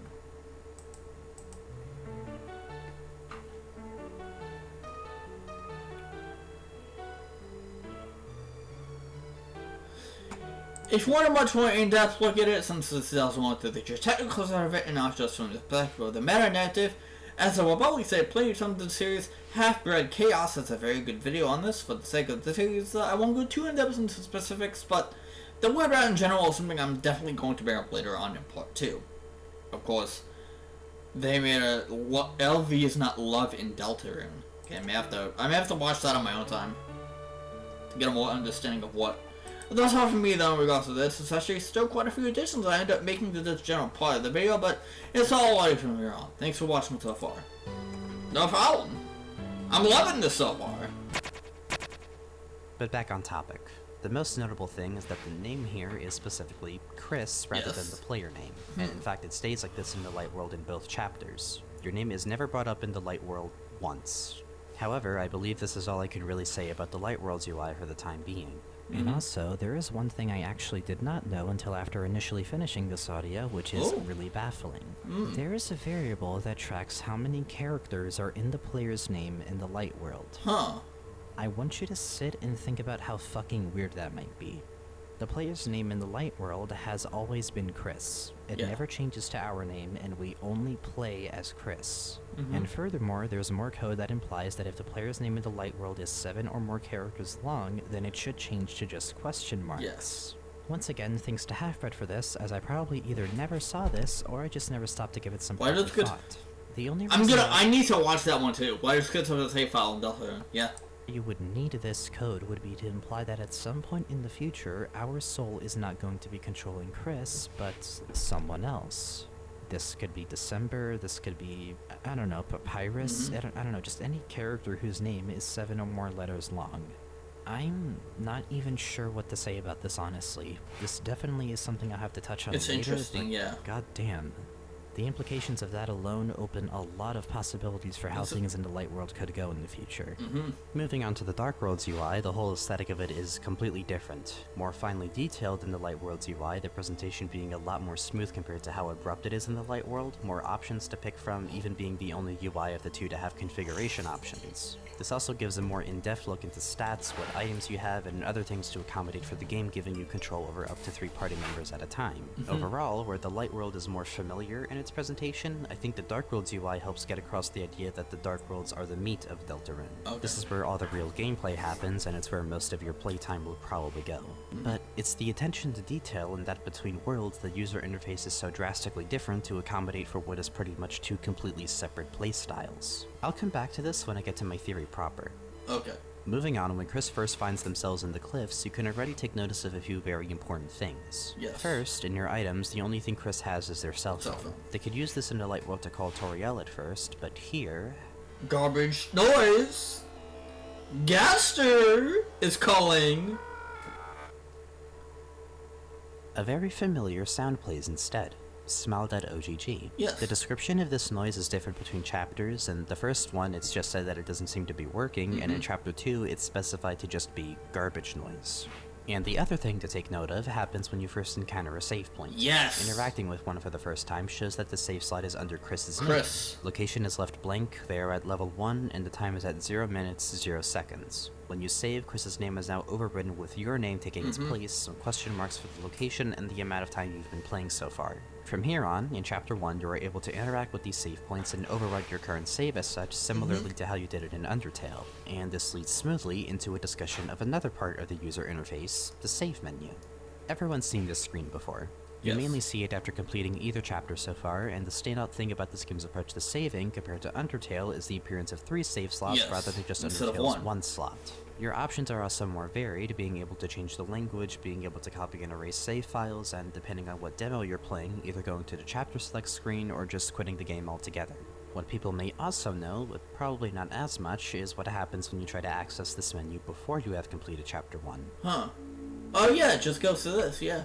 No background, all the text and boxes are green as if you're running it on a much older computer. The same droning from the beginning of the game is playing rather than before the story, and instead of the normal narration that the game provides you, it's none other than Gaster commenting on what you're doing, being his completely normal and hinged self and offering very analytical remarks. The division is complete. Referring to copying files as reflections, going back on erasing files as sparing them, referring to empty files as barren, and speaking in past tense at some points for whatever reason, finding your behavior very interesting depending on what you do, his usual whole ominous shtick. His dialogue here honestly has a lot to unpack, as his vocabulary regarding the save files gives them this lifelike nature in a sort of unsettling way. Copying also, whoa, I need to go back to that one. Also, I've also seen you described his wording makes it seem like he himself is doing all of these actions per your suggestion of doing them, as in, okay, you want this file to be copied, erased, or what have you, so I made it to be just that, which would explain why plenty of his comments in this menu seem to be in the past tense. He's informing you that your suggestions were achieved successfully. Copying files, he describes it as a division if onto an empty file, and warning that the file will be subsumed or absorbed if you're copying onto an already occupied slot, describing them as shapes and such. And wait, hold on. What does the audio do? Audio cover people itself be describing them as. And if you copy one save slot onto the other two so that all of them are the same file, he says preparations are complete, which is incredibly odd. It's not really describing it in a way that save menus normally describe this kind of stuff. It feels vaguely like the decisions you make in this version of the menu carry more impact than simply copying or erasing stuff. And this is the only time you can ever see this menu. Chapter 2 doesn't even have this presentation to the save select, as before you complete it, it has the same narration as it would after completing the chapter, but just a different background and music. But there's another thing about this version of the save menu that is exclusive to it. Credit to Half-Bred Chaos's video for this, as I just find it fucking baffling. Looking in the code for this menu, there is a variable that is simply just called threat. What the hell is a variable with that name being in a save select menu, you might be wondering. As Half-Bred explains it, and after experimenting with it myself, this variable is a number that starts at 0 but goes up by 1 every time you reach this specific prompt when you attempt to erase a save file, and the game hits you with the "Are you really sure?" It doesn't go up if you delete the save file, it just goes up by 1 if you get to this prompt at all, so you can spare it and it'll have the same effect. But when this number gets up to 10 and you back out of this prompt, the variable resets and Gaster just says, "Very interesting." This is the only time you can get this specific line out of him. Why the hell is the game tracking something so specific as how many times you might have backed out of deleting a save file last second? Let alone in one of the least seen versions of this menu, and why does Gaster comment on it? Once again, I'd like to get to this right now, but we still have plenty to lay out before I can start going completely off the shits. To circle back around, you might notice that an empty save slot is marked as such, with no time or location specified and the word empty in brackets. This is about what you'd expect, but remember when you first overwrote a save file and you chose Chris's name instead of yours? Let's go back on another new slot and... What? It just shows the word empty in brackets. Why? Wait, why is it empty on another slot, but when you first play the game it's Chris? Explain, Toby! Please explain, my brain is breaking from this. Goddamn. 0 minutes, 0 seconds, and instead of level 1, you're at level 0. Yeah. It's completely blank. Even if you were to delete your first save file and play the game again, you are met with this at your first save point. Chris's save slot is not just something you overwrite every time you play Chapter 1 again. Odd. Once you overwrite it that one time, that's it. And nothing never short of again. pretty much uninstalling the game, wiping all of your data of the game completely, and reinstalling as if you've literally never played it before, will show Chris's save slot again, at least in the Dark World. Or at least, that's what I initially thought. Oh? I also forgot to mention, but the same applies to Chapter 2. Yeah? If you just started at a blank slot there, as if playing it for the first time ever, once you It's reach your Chris. first save point, you'll once again see Chris's name on the save slot and on all 3 of the slots you can pick from in this menu. What? The only notable difference here is that now it specifies that Chris is in Castletown and is counting the up level from 2. when you started playing Chapter 2, but otherwise these 3 slots with Chris's name are all blank as usual. What? So, this is probably just specifying where Chris is right now. And, just like Chapter 1, after you save for the first time, you never see this again, as saving from this point forward just shows new file in every empty slot instead. At least, as long as you have this specific file appear in your data for Deltarune on top of the save files you already have. dr.ini. What is This that? is the configuration file for all of your save data in Deltarune across Okay. all chapters, including completion saves. As you Alright. can tell, it displays all unused save slots as empty. Yes. And as a test, I removed this file as well as every save file from Deltarune's folder and Okay. started chapters 1 and 2 completely clean. And would you look at that? Chris's Huh. name appears yet again, only just this once in both chapters. Interesting. So that's all you really need to do to see this for yourself. Although, even despite removing all these files, the save menu still displays your unused slots as empty. Okay. On one hand, this makes sense. The game on a technical level has code for specifically writing empty or blank save slots, and those Yeah. empty slots are what you see on the save select. They're just transferred from the configuration file, so... Well, at least it doesn't necessarily transfer the INI file immediately, but rather I think the INI file is made and reads the already established empty slots that the code has made, and stores that in the file for the game to then update over time. Imagine maybe the game could only pull off the Chris save slot thing once, or else it would have to basically write Chris on every empty save slot, which wouldn't make as much sense to the player, plus it would be a little bit on the nose from a meta standpoint. I'd even go as far as to say that perhaps seeing Chris's name in all 3 slots here in Chapter 2 could have been an unintended byproduct of this design choice, because at that point the configuration file wouldn't have been made yet. Which is a point I will touch on later, but essentially I think there's a chance that this wasn't intended to be how you're supposed to see Chris's save slot. So it's still working on the very initial process of you playing this game, or chapter, for the very first time. But on the other hand, this one action, this one overwriting of the save slot, or even playing the game on Y'all know what's about to happen. It's the classic bat goes peed and fucking reaction. Let's go. Let's fucking go, dude. I'll be right back. I need to pee.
And I'm back. I know you probably skipped that part, so hi! I know you skipped. You skipper. on another empty slot won't show Chris's name again, I think really sheds light on how this game has been referred to as a connection. It's like in doing this, the connection has been officially struck. Your mark on Chris cannot be undone now. Okay. In fact, that's the thing about this configuration file that I think needs to be nailed in. Chris's save file only really appears when there is no evidence whatsoever that you've had any trace of playing this game before. Effectively, it is a placeholder. Something that, if you've gone deep enough into the rabbit hole of how Deltarune handles placeholders, does check out, as it's gotten plenty of documentation for doing really weird. Is that cut your face off part of your eye, the gash moves down, to cry, the pain itself is the reason why. Your voice acts aimlessly, but nothing happened. It's like a spiral. Not from the actual game, just a spider for your HPC of Echidna, Deltarune's parent object for Darknir battle data. Shit with them specifically. And so, the act of erasing save files, I feel, is now brought into question. Technically, you're not deleting anything, so to speak. I mean, you are, but erasing a save file in this case only just sets these values to empty, as the configuration file is specified to do so. It's not the same as having Chris's save file, because if Chris has already had an existing save file that was written by us the first time, but was now the controller of the save function in Deltarune's overall world, related to the Dark World, then what does erasing save files really mean in the game's lore? What are we really erasing? What does it ultimately mean on the metatextual level to delete your own progress and overwrite something that was originally someone else's? For an Outlander such this question is, assuming Chris has only access to one save file like how Undertale had no saving, I think it's something that we'll have to consider going forward in the game's story. Okay. Because that would have existed before you came into the picture. Your file, your slots were created in the Goner Maker. And so what you're really doing is overwriting Chris's save. Oh god, it is big ones. I think the reason why we never get to see Chris's save file again for that first time is because it establishes that the player is not the new controller of the function. Making Chris the owner of that feature at the beginning of every empty fresh save would undermine the fact that your control over them is taking away power that they already had before. Even if you delete all the files from that point on, the difference is that Chris lives in Deltarune as a world, and you're experiencing it through the program, i.e. the actual install, literal menus. You chose to make your connection, so you can't go back on it now. You're not setting things back to where they were before making the connection. You're setting everything to nothing because that's how save files work for you as a player. In the grander scheme of things, I feel like that's a very powerful thing to give to the player that's not even Undertale gives so casually, and I really want to see how Deltarune may ultimately acknowledge this in the future. And erasing it from that point forward doesn't matter because that is still something that you are in control of, not them. There is no going back from striking this connection. Am I implying that not only the save system in Deltarune, but also the very concept of empty save slots and how a game makes them is now diegetic to it? I guess I am, and I haven't even gotten that deep in speculation yet. Like, you thought Undertale having its save mechanic be diegetic was crazy. Now I'm out here telling you that Deltarune's save menu is diegetic? Oh god. And man, I know I've been talking about this for quite a bit already, and this is after already having finished Part 1's audio, but some new information has come to light thanks to other theorists talking a bit more about the specific aspect of the save system that I think I should acknowledge while I am on the topic of it. For one thing, to touch back on this point where whenever you play Chapter 2 with no already existing data, Chris's name shows up on all 3 slots before you overwrite one of them and they all turn back to being new files. The big question is, does this mean that Chris has 3 save slots? Maybe. Very big maybe. Maybe with a capital M and a trademark. We don't know enough specifics about how saving works in this world or how it will manifest in the plot properly to be certain one way or another in my opinion. Though I personally don't believe that this is the case, and I do think this is just an unintended product of the way the meta-narrative is trying to present itself. And let me explain why. I think that Chris having 3 save files, assuming that they have not been to a Dark World before, or even if they have been to one, does not line up with the way the meta-narrative has unfolded so far.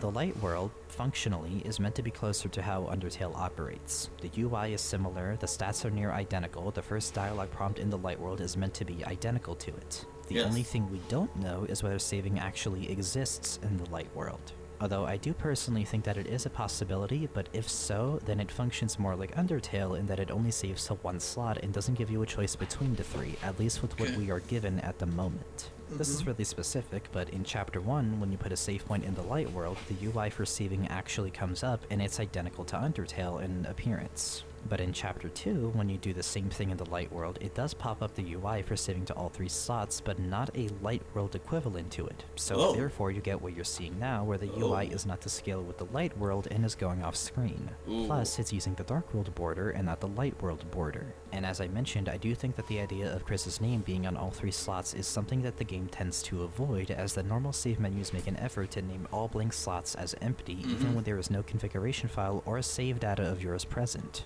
If it didn't do this, and Chris showed up on all 3 slots, it would be pretty on the nose, and most importantly, it probably would not make sense to imply that Chris has 3 save slots when they have, for the most part, lived in a world with logic that mostly matches one where everyone would only have 1 save slot. And let's say Chris has been to the Dark World before, right? The big issue I have with the idea of them already having saved in Chapter 1, or between chapters, or at all, is that if that were the case, there would be a consistency between a clean Chapter 2 file and a transferred one. That being this little bit of text in the Light World's UI when you transfer your Chapter 1 save into Chapter 2. Since Chapter 1. While the variable that checks for this is... The variable that checks whether the game should display the text or not is Chris Preservation Society. Huh? That's a little interesting. Bit weird. We can at least gauge that this text verifies that the save file was last overwritten in Chapter 1. If Chris really did save in between chapters, or in Chapter 1 on their own, I feel like there would have been at least some indicator of this, and yet I don't feel so confident in that. The only thing that even changes in Chapter 2's version of Chris's save slot is that their level is now 2 instead of 1. This would confirm that they at least sealed the first fountain with their soul, but the thing is, I don't think they really saved, because not only does this text not show up on a blank Chapter 2 save, but the timer also is a dead giveaway to me. We can at least assume Chris... The timer here counts up from when you start playing Chapter 2. If you're on a clean save, unlike in Chapter 1 where Chris's save file just says 0, because of how differently the save system works in Chapter 2. It's not fully reliable for info, but for what should be Chris's save file, it shouldn't be tracking hour, time, and data if it hasn't been overrun by us yet. No, that's true! Why does it count up the time as if it's our save file, even though Chris has not been in this world yet? And it should mimic what it does in Chapter 1, where it shows Chris's save file as 0, and it should also mimic what it shows when you open up the save files in Chapter 2 at this point. Should say 0 minutes, or 0 hours, or 0 minutes and 0 seconds. But it doesn't. Why doesn't it? Why doesn't it do that? If the game is trying to make it so that, yes, Chris is the one that had the save file before you came along, then why would it be counting up? For all we know, Chris has not been in this world yet. So, that's there. Chris's supposed save file, or their soul, was made when they came into existence, obviously. But since they themselves have never saved before, their save file always shows 0 minutes and 0 seconds. Or if it works like how Undertale saving works in the lore, then there was at least some point where Chris's save file slot would have been made before the events of Deltarune proper. Perhaps it just never got the save override because they didn't have the ability to do so, but the way it comes in. If they saved in Chapter 1, or before that point at all meta-wise, it should show some indication of time, some amount of minutes and seconds that passed since their creation. I at least can believe that our time always starts at 0 from a blank slot because that is our slot being created and overwriting Chris's. In any other case where the player is not involved, it would instead be Chris themselves overwriting their own slot. But if this is to tell me anything, it's that they don't do that. I'd be willing to believe that maybe later they get access to 3 save slots as Castle Town expands and they get access to more features, but with the way these files are presented, I feel like it's not truly intentional. Why would Chris, who has never saved before, have access to 3 slots only for the overwriting of one of them by the player to overwrite all of them? It made sense in Chapter 1 because at least there you only saw 1 slot at a time that you overwrote. And I feel like with how Chapter 2 presents its save system, it seems to be a byproduct of having sealed a fountain or otherwise expanding Castletown. Beyond the menus, which exist outside of the core game, this is implied to be an ability that was only gained in Chapter 2 onwards. If Chris had 3 save slots before, why wouldn't they have been able to save to any of those 3 slots before Chapter 2? Chapter 1 and 2's save systems are deliberately different, and Toby never updated the former to be more like the latter, and I feel like that has to be on purpose for whatever reason. And I think if Toby were to do anything now to change how Chapter 2 or 1 handle their save systems, it would give away more than he's probably comfortable with. I think right now this is just something that I can't confidently answer. If I had to be fully honest, there's plenty of holes in my opponent's counter-arguments about how many save slots Chris really hasn't now saying really works in Deltarune. Because we know that determination doesn't really have much to do with it like it did in Undertale. Ultimately, we're gonna need at least chapters 3 to 5 to have a better idea of just what the hell is going on with the save mechanics in Deltarune, especially in regards to how transfer save files differ from clean save files from each chapter, and by extension, how transfer save file may appear in each chapter, and how the save mechanic itself may develop over time like it did between chapters 1 and 2, but I do think it's a legitimately noble thing to call attention to regardless. But I'd like to see how future chapters handle the concept of transferring your previous files versus playing on a completely fresh file. There has to be something to it, but with what Chapter 2 adds on to this, I just think it's way too up in the air right now for me to be certain that it says anything about Chris's experience with saving, or about how saving works on a meta-narrative level. Maybe the answer lies somewhere in the fact that completion files are generated in the game, and those seem to differ from the normal save files? I don't know, that's really my only guess, but otherwise I got nothing. I don't think any interpretation is wrong because we really don't know, but if my view of the meta-narrative is to be true, then I think some of these details are honestly unintentional byproducts of the way the game is presenting certain details to the player on a meta level. Because ultimately, the real question that I can't help but ask is, if Chris has 3 save slots, why do they need the player at all? For the game, which clearly has its focus set on the potentially wildly varying dynamics between player and protagonist, and on themes of shared control, and struggling for it in the face of a greater force controlling the protagonist, where even the save menus accessible to the player appear to be diegetic to the game, giving Chris the ability to himself to save up to 3 slots just like the player seems not only contrived and would downplay the impact of just what the player is really capable of, but also feels like we'll put a lot into question in regards to just what Chris is really capable of. For example, I don't know, maybe we're giving this teenager a little too much credit, I'm not gonna lie. I mean, the save menu outside of the core game makes an effort to mark all of your blank slots as empty because this is what the player has access to. This is what was made for them. Wouldn't Chris having 3 slots be redundant on top of... We know they likely have some grievances about a whole ass other player controlling them, yet surely if they're in this situation, then there has to be a reason for it. Them having an ability that the player already has or without them would completely nullify the conflict between them, IMO. Like, why are they even putting up with us then? I mean, sure. But being inconsistent with how the Light World's mechanics have been portrayed so far, and severely complicate an already rather complicated translation from saving being a game feature to a relevant plot point, and potentially downplay the fact that while Chris might not always agree with the player, that there is something to the player's existence and abilities that is important to whatever their motives are. Especially when I'm about to discuss soon how the game's content changes depending on what slot you pick, and only in the Light World, which, if Chris has... I was gonna say, if I'm not recording when we pissed off. That really raises more questions than I feel are worth needing to ask. Because we are an hour and 40 minutes into this. But, I don't know. That's just what I think. I like all the interpretations of this. I think it'll be really cool no matter how it goes, honestly, but if we're talking on an objective level and interpreting the meta-narrative proper, I feel like we'll just have to wait and see. God, I didn't think this topic alone would have so much weight to it. It's kind of overwhelming. But hey, that's surely the extent of it. Aside from that implication, which definitely plays into the whole Chris-player dynamic, we know that saving in Deltarune cannot be 100% a part of the story in the way that Undertale's saving was, and Deltarune makes a hell of an effort in differentiating how saving operates, avoiding any reference to determination in any of its save points, or even when referring to the nature of souls, which throws that off the table in regards to what allows someone to be able to save in this game's universe. There's a comparison made that because we know from Undertale that 1 human soul is equal to 1 save slot, as the Omega Flowey fight especially shows, that since there are 3 save slots in Deltarune, then that means that Chris has 3 souls in them, and there's some secret third entity that is controlling them when they pull us out that's causing them to act so insane, and so is silent. What? But again, since we know that Deltarune has been avoiding the idea of associating souls with saving in that way, and there is a lot of emphasis placed on us being this one soul, and Chris having a lot of difficulty getting around without our soul in them, I'd say this is a bit of a reach. We know Chris exists, and we know that we exist in the form of a soul. That is all we know, and for the purpose of this series, I'm just gonna stick with that to be safe, and because it just makes more sense, narratively speaking, if the emphasis is supposed to be on the dynamic between the player and the protagonist. But regardless, that's it. Aside from everything I just said, surely saving cannot be 100% diegetic.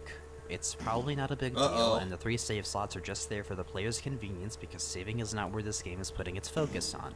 And as far as I know, every save slot plays completely identically to each other, and there are absolutely no differences whatsoever between any of them. There is!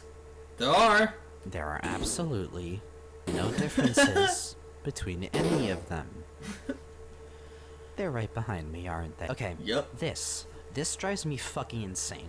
I do mean what I said earlier. I can say that the game plays identically between these 3 save slots. This is one of the weirdest things in this game is that whatever's in Azrael's draw, it changes depending on what save slot you're using. And I don't know why it's like that. I don't know if anyone knows why it's like that. It's a choice by Toby, but explain! Please! I've been asking you who explained things for years at this point, Toby. Just please, please explain to us poor gamers why it changes based on your save slot.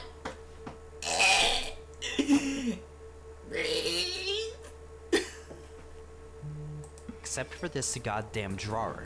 In Chapter 1, the contents of Azrael's drawer will vary between which slot you picked. From top to bottom, in the first save slot it says it has a cross-country shirt with a tear in it. In the second slot, a very old-school photo ID with an embarrassing haircut. Yes. And in the third slot, a coupon book for pizza, of which all of them are expired. Yeah. I even ran a little test of my own by giving myself a save file that warps me straight to Chris's room when I load it, since you can't actually save in the light world, and copying it onto the second and third slots. And loading into both of those, despite the third one being identical to the second one, I still got the appropriate items in the jar depending on what slot I loaded into. None of these items really say too much about Azrael or about any lore, and I knew of this for a good while, but it wasn't until I was making this video that I realized the implications of this one distinction made between save files, and the ability for the game to be able to monitor what slot you're in and change the contents of the game world itself depending on that could be utterly earth-shattering for where the game could be going from here forward. Especially considering that Chapter 2's save menu allows you to save to any of the 3 slots at a save point and not... Hold on. I don't know if there's stuff going on outside. I think a package came. Did a package come? Oh god, what's happening? Did that just lag my computer to hell? I think it did. I'll leave this on. Because I don't know what the fuck is going on here. I may need to...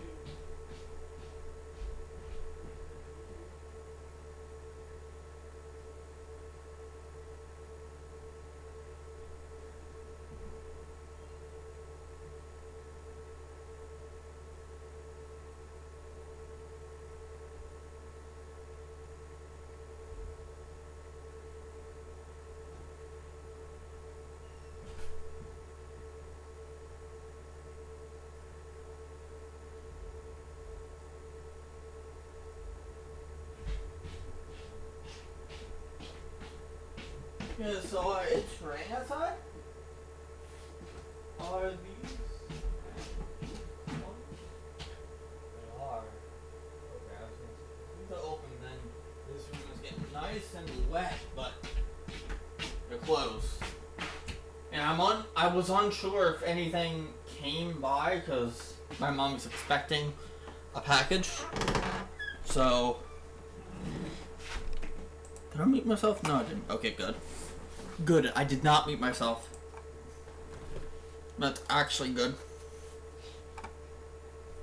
Just one at a time like in the first chapter. Already, what Gaster said about preparations being complete when all of your files were identical is starting to sound a little bit more like a hint at what we might have to do in the future regarding the save slots. This may be the best time to also mention, as this is another discovery that Half-Bred Chaos made when I was talking with them, and they mentioned in their video discussing Skies Forever Blue. Since you can't actually save in the light world, I was wondering for a while what would happen if you did have the ability to save there. Well, being able to do so in the light world through a bit of tomfoolery, we can see the menu actually pop up, but with the light world's text box border, and our name doesn't show up.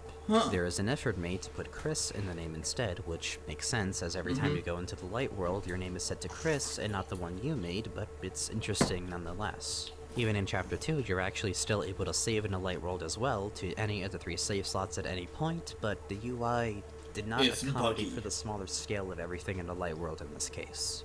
But I will get to that later. Just keep it in mind for now, alright? Alright. I promise I'm not completely off my fucking rocker. Not yet. Anyway, actually, where the fuck were we, and when did I start wearing this hat? There's so much to unpack from just the save menu. I don't even know how I got here. Right. We're at literally the second room of the cliffs. Still got here. Wait, what did that say? Right.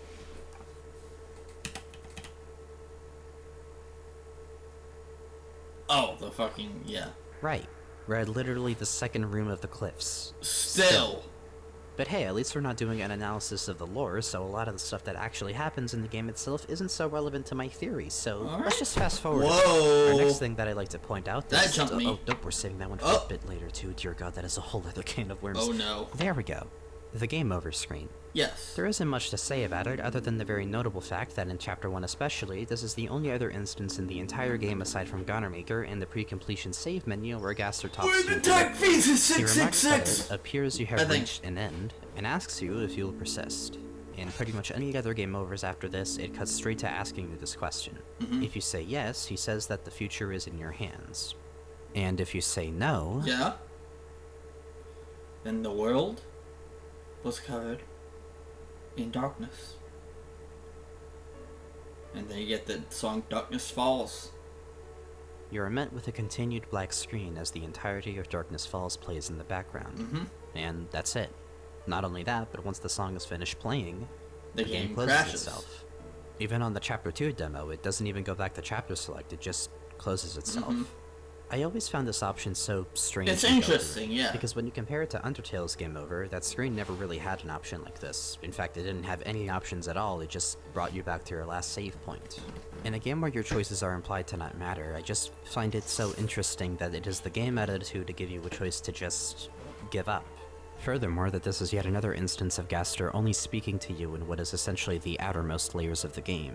His connection to you is mostly hands-off except for these very bare-bones aspects of the game where there would otherwise be nothing meeting you. Yep. Granted, in Chapter 2 this changes. The game over screen looks more video gamey here, if that makes sense. Having a unique sprite and Susie or Rouse trying to encourage you to get back up. I love Darkness But Falls you can so still much, throw in dude. the towel, and Gaster still gives you the same message when you do so. Yeah.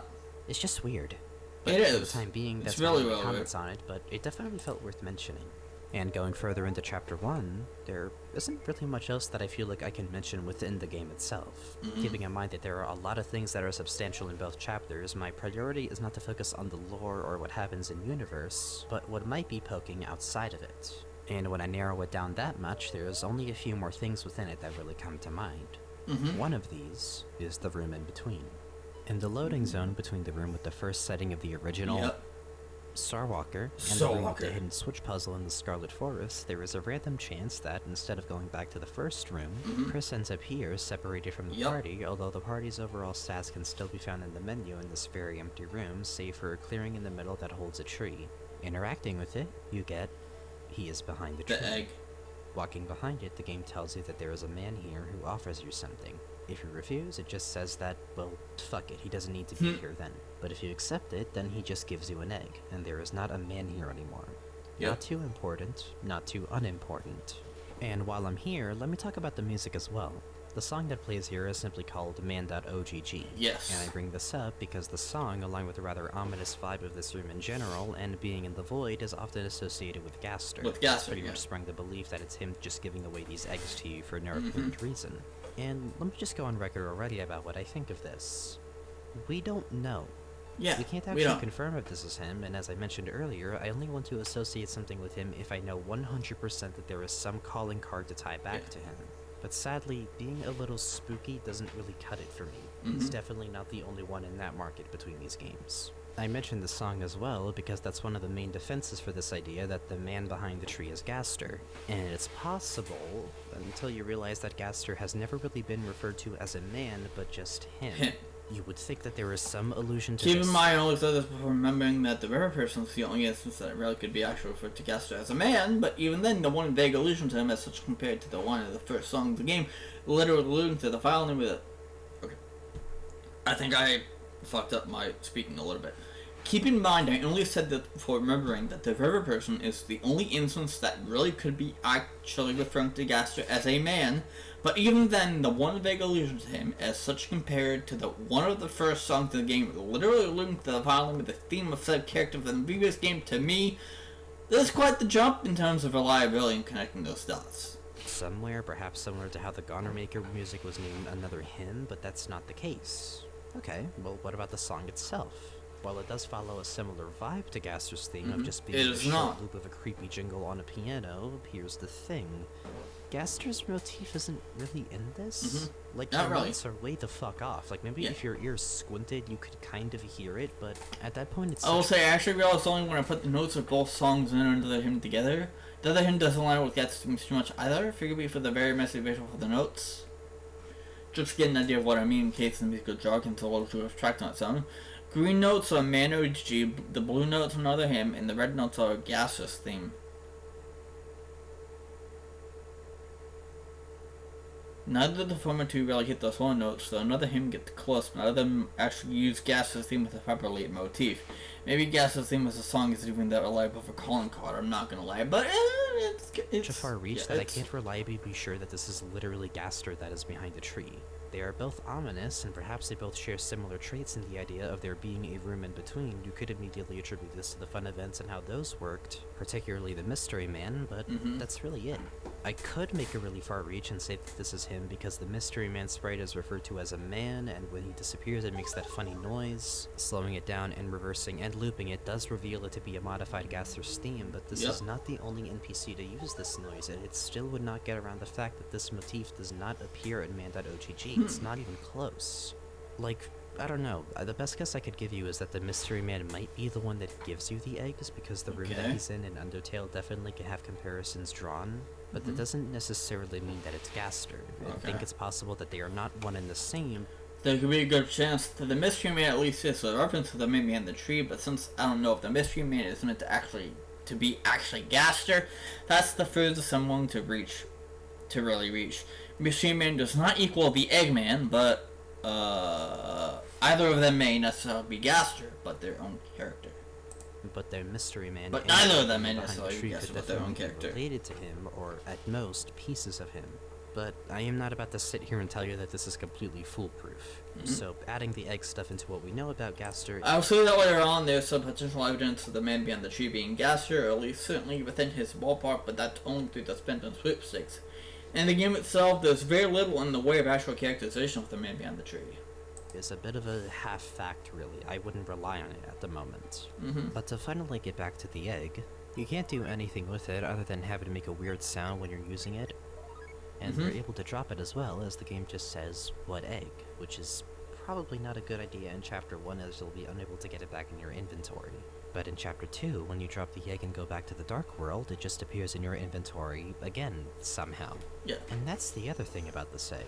Aside from some weapons changing what kind of pencil or other item you have as your weapon in the Light World, this is one of very few items in the game that display as their own separate item in Hometown, rather than as a part of the ball of junk that encompasses your Dark World inventory. Furthermore, it's the only item to not change in function or description whatsoever between worlds. In the Dark World, aside from what I said, it serves no purpose, although it is mentioned as a key item. In the Light World, however, if you go into Asgore's flower shop and to the fridge in the back, you are able to place the egg inside of it. Inspecting it again, you see it now has 2 eggs instead of just the jar with the pickle. And even if you do drop the egg at any point, if you go to this fridge having done that, it will still show 1 egg. And inspecting it again, you'll see 2 eggs as well, so another instance of this egg just appearing in spite of you. What does it mean? Fuck if I know. I don't think anyone actually knows what this means still, and Toby has done a very good job of keeping it that way. Though I will save the other instances of this egg for their appropriate segments, so for now let's just move on.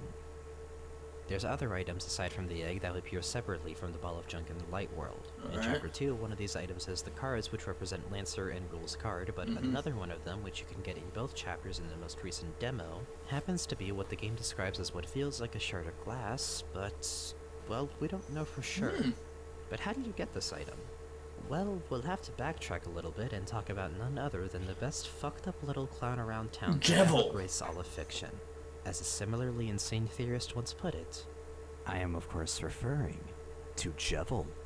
This peak of existential performance is one of a few characters who I'd like to discuss in regards to Deltarune's meta-narrative, as he is in a rather small but notable group of characters who know way more about how their world works than they probably should. Yes. More particularly, at least 4 characters who I have in mind. As much as I would like to gush about all of them because I think they are super cool and awesome and I would give my life savings to any of these 4, this is not a character analysis video, so I'm going to try to single out instances where they know things that they have no business knowing and just leave it at that. And of course, I can't really talk about Jevil without talking about his Yu-Gi-Oh player in crime, Sean. But I'll get to them in a moment. I'd like to start with what exactly leads to you getting this shard of glass from Jevil, and more importantly, why it's weird as hell for Jevil specifically. So to begin, you first meet Jevil in Chapter 1 after using the elevator to go to a place named with just question marks. Going down to his cell, he's excited to see the fun gang after having been alone for so long, telling his story of how he was locked up by the Kings for just wanting to play a game, before claiming that in reality, he's the only free one, and the Kings actually built a prison around their own world, making everyone else in the Stark world the ones that are imprisoned. This statement was fact-checked by Real Darkner. My dogs are barking again. The dogs. What are you doing, puppy? Oh. It might be time for that big ass.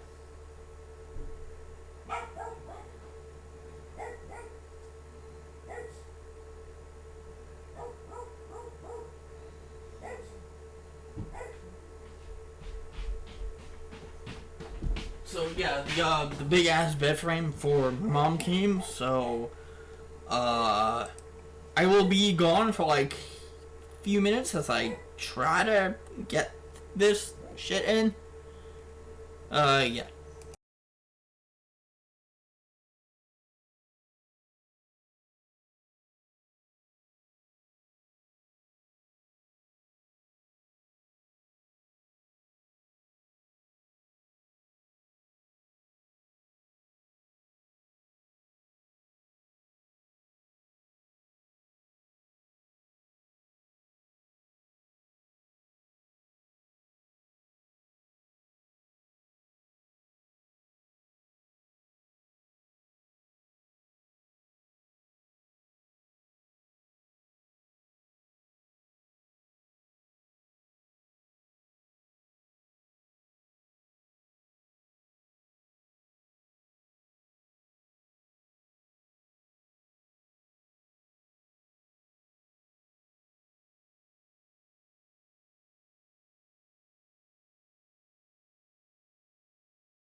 Oh my god, I've returned.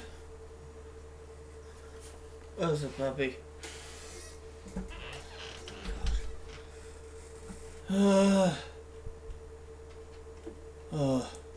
Patriots. This is true. That was heavy. And do not fall for the lies of the radical Prince of the Dark.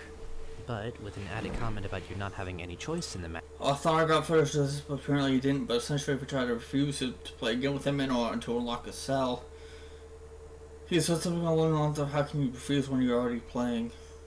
As you are already playing the game, he sends you on your way to find the 3 pieces of the key to his cell, with Sham being the first lead. And to touch on Sham a little bit, they are the first shopkeeper that you come across in the game, who at first is just a little bit odd. They offer some insight on the state of the Dark World and how Darkeners and Lighteners used to live in harmony before the Night took over and left Spade King in charge. They even allude to Jevil here, saying that the land hasn't seen this much chaos since some incident that they don't elaborate on.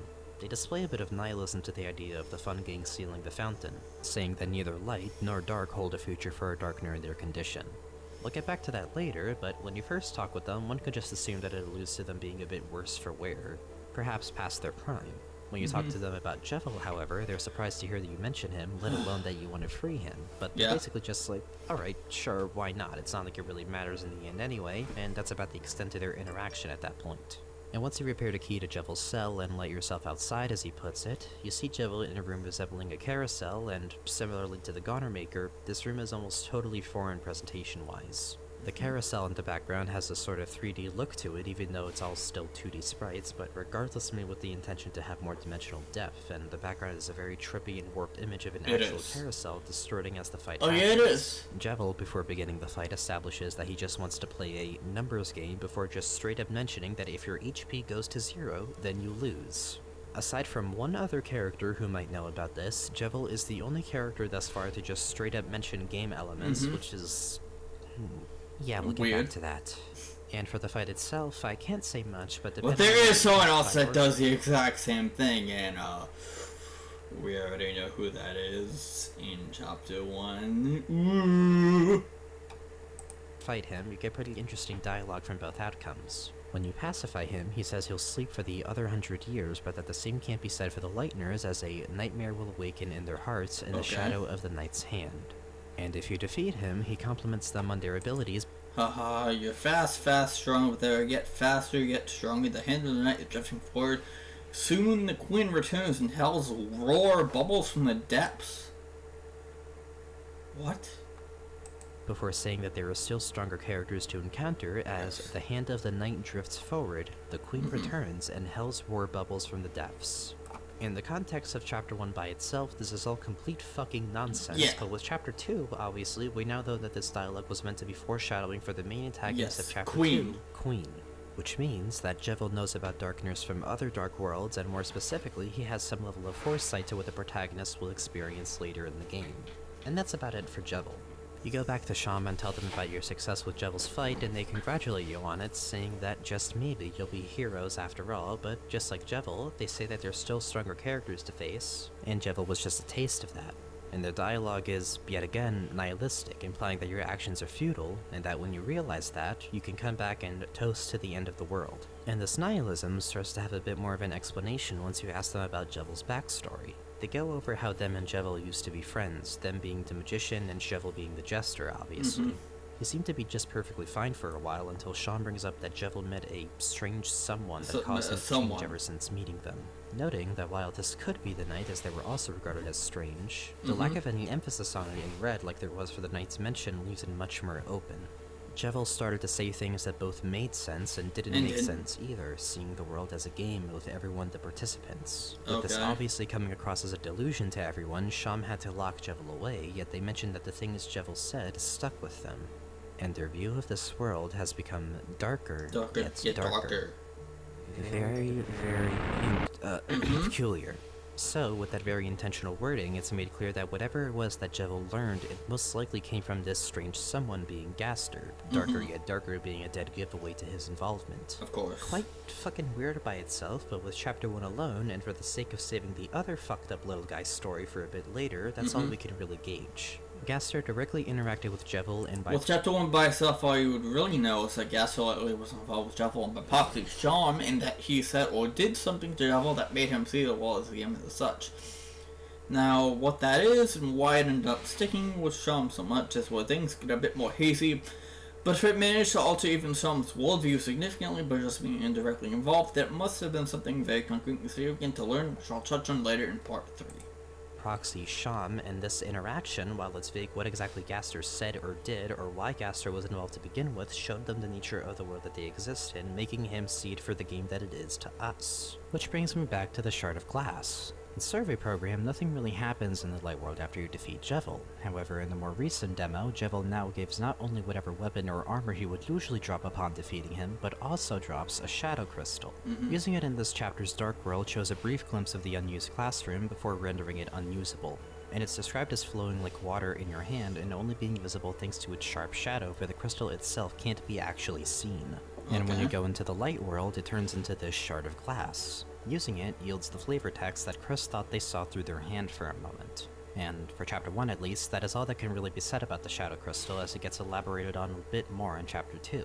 In fact, we're actually pretty close to noting everything fucking weird about Chapter 1 specifically, save for some Light World stuff mainly, such as one more thing that's related to Gaster that I'm surprised I didn't mention sooner in this video. At the very south edge of Hometown, they fucking bunker! What I like to call Chekhov's bunker, or shelter of some kind in the clearing.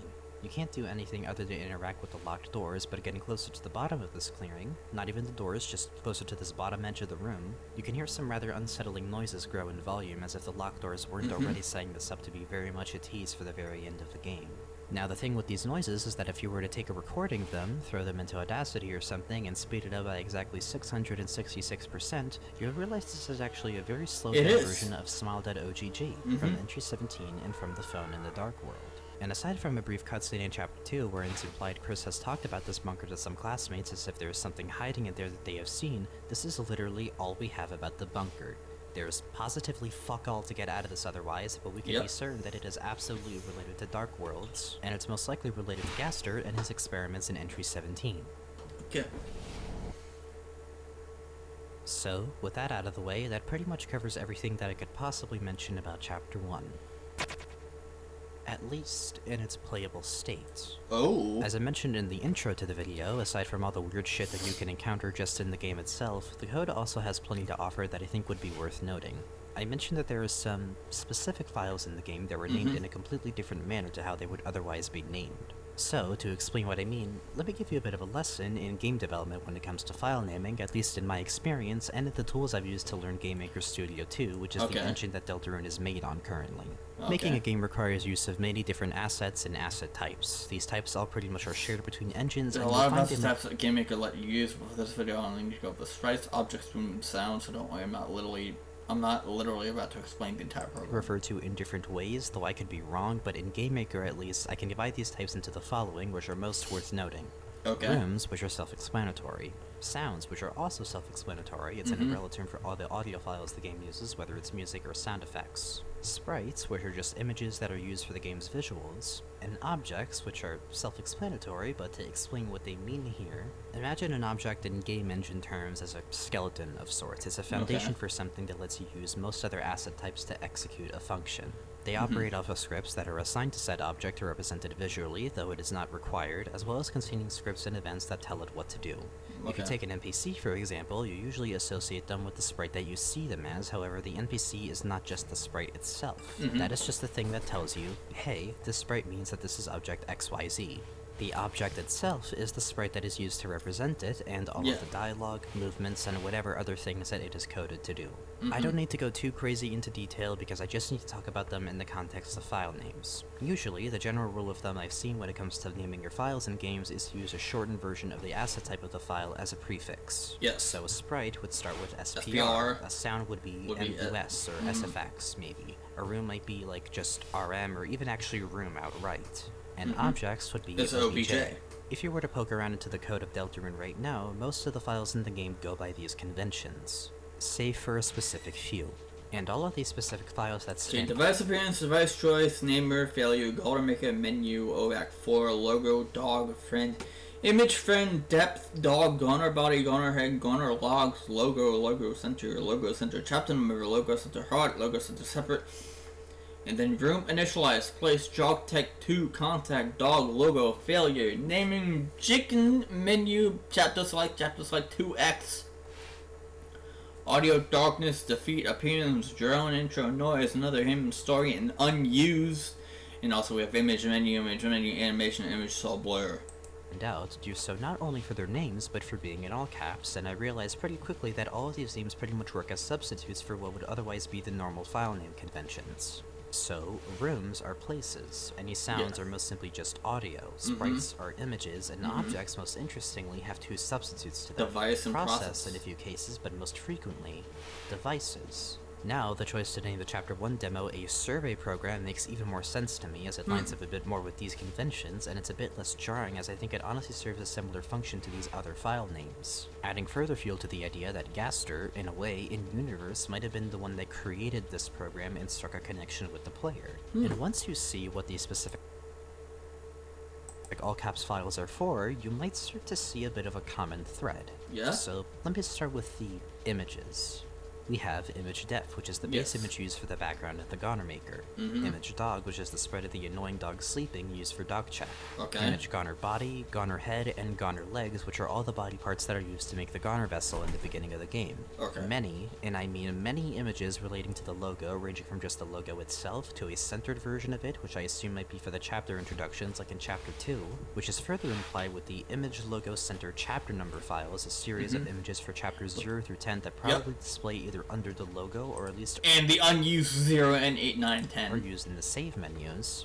A sprite for the heart in the center of the logo, sprites for each individual letter of the logo, probably used for Chapter 2's intro, a sprite for the background of the save menu, a sprite for the animated part of the background in the menu, and finally, a sprite for the specific soul that is used in the very beginning for the Contact and Goner Maker sequence. Notice how every single one of these sprites are used either for Goner Maker or otherwise for very specific things that are pretty much just menus and logo stuff.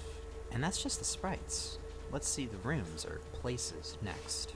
The only one of these files that's actually called a room is room initialize, which from what I can gather just seems to be a room dedicated to making sure everything is in order when you first start up the game. You probably might be in here for like not even a split second before going into the game proper, but it's just to load all the essential stuff. I might be a bit off, but that is generally the gist I got from looking at the code for this room.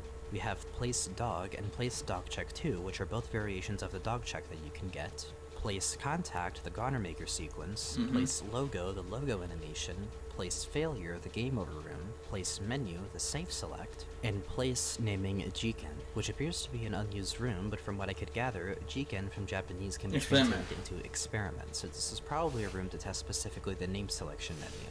And in the most recent demo as well, we have two place files for the chapter select, one that's normal and one that's scaled to twice its size. Again, all of these rooms are just menus or the Goner Maker or very specific things that have pretty much nothing to do with the actual gameplay. What else? Let's see all the objects. We have two instances of an object being referred to as a process, one being for the logo animation and one for the dog check. Device appearance handles the soul appearing in the beginning of Goner Maker. Device choice handles all the different questions that Gaster gives you, including an unused one that lets you pick from a variety of different foods, and one that asks if you are photosensitive. Device Goner Maker handles the creation of the Goner vessel. Device Namer is for the name selection and checks for any specific names like Chris or Noel or a decent chunk of the characters in Hometown. Device Failure is for the game over screen. Device Menu is for safe selection and contains the threat variable that I mentioned a while ago in regards to it. And Device OBAC4 is what's responsible for the appearance of the Goner Maker background using image def as a base. And the last set of files I could go over are all of the sounds that fall under these naming conventions, but this is where things get a bit more weird, perhaps reaching. I'll go over the ones that I found in the files first, but there's a lot. We have Audio Darkness, which is Darkness Falls, played when you decide to give up at the game over screen. Audio Defeat, which is Faint Courage. Audio Appearance, the sound that plays for the soul spawning in at the beginning of the game. Audio Drone, the droning that plays at the beginning of the game, the chapter select, and the game over for Chapter 1. Audio Jungle. To school life. Really? Audio Intro Noise, which plays during the logo animation. Audio Another Hymn, which is self-explanatory, and Audio Story, which is before the story. Now, I say that this is where things get a bit more reaching because this is something that I've just noticed in general beyond the game's files, but in regards to songs specifically, the use of all caps is not reserved to the files, and some of them are displayed as such in the OST track lists of both chapters. Or, that is to say, one of them is, that being Another Hymn. The rest are displayed in proper casing, but there's some song in the tracklist that do display in all caps. Aside from Another Hymn, both Jevil and Spamton's themes are in all caps, most of the songs relating to Spamton actually being cased as such. The Holy is in all caps as well, but the two songs that I found most weird to be in this format are Welcome to the City and Gallery. Now, the former I could probably just brush off because it's how the song name is displayed in-game as well, but Gallery is an interesting one as it only plays before the fight with Spade King and the fight with Queen.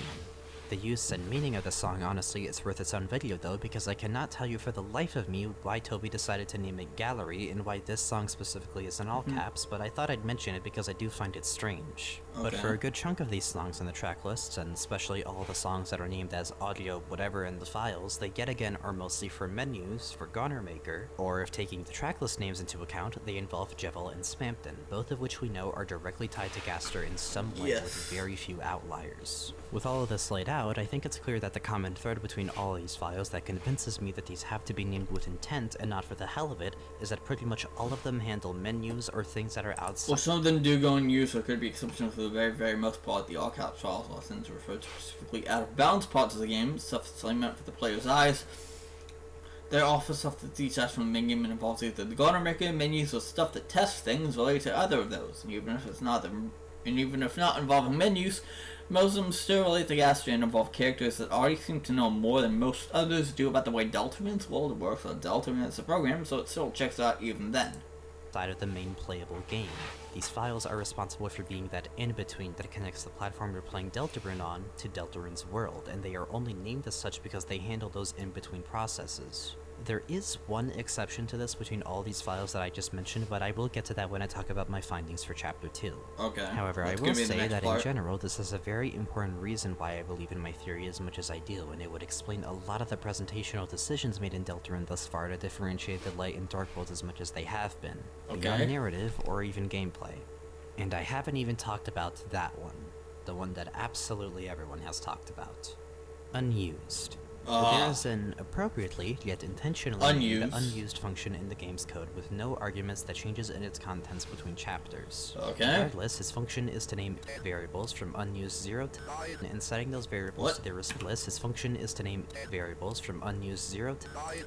I really said 8 variables from 0 to 7, but it's only applies to Chapter 2's version of unused. And setting those variables to their respective unused/unused strings. These strings, when put together, form a series of sentences that appear to be coming from a currently unknown character. In Chapter 1, these strings read out as this unknown character calling out for help, for someone to hear them and not knowing where they are due to the sheer darkness, to no avail. While Toby has expressed in the past, mainly with Undertale, that he didn't want people spoiling the game through data mining, I think if the very clear differentiation in file naming between the menus and the core gameplay wasn't already showing that data mining was something Toby was accommodating for, this is a case where I think it shows it's just outright encouraged. In making a file that is made with the sole purpose of not being called into the game and only being reachable. Hang on, I gotta check for something real quickly.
will be away for a little bit longer, so yeah, this will This will only take a little bit.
Also, I promise you guys the reaction to the second part won't be as long as this, so just bear with me for a little bit.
I promise that the reaction to the second part won't be this long here, because there's like an hour's worth of extra content that I just added to this one video, and I'm sorry, but...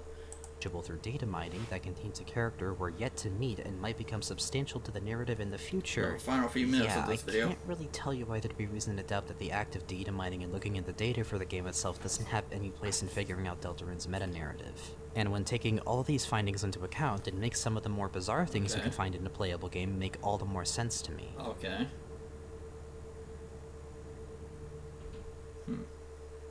Yet, with just one chapter, and having had all this in mind since before Chapter 2 even came out, it was hard for me to really pin down just what it was that might be playing out here. Okay. So, I never really knew what to make of it. But, of course, I spent all of this time just talking about the first chapter. Now I need the second one to really be sure that I was seeing some trends and that there really was something more going on behind the curtains. And I would eventually get just that. After a long and odd journey through the game's first dark world, Chris and Susie find themselves back in the unused classroom. With their bond having become less strained over the course of the chapter, Chris explores hometown before heading back to Toriel's house. And you go to bed, assuming that the demo for this strange project ends right then and there. But it doesn't. But then you get a cut back to the room at night. Chris shuffles in bed before launching themselves out onto the ground and walking to the center of the room. They rip the soul out and throw it into the birdcage, this being far from the first time they've done so. The only thing you can do is move the soul itself pixel by pixel, unable to move outside of the cage it's been placed in. As Chris pulls out a knife and looks directly at the player with a smile, as a very clear distinction has now been established. You are not Chris. Yes. And Chris is going to make decisions on their own accord if they feel they need to. Nor will they always agree with the choices you make when you're in control of them.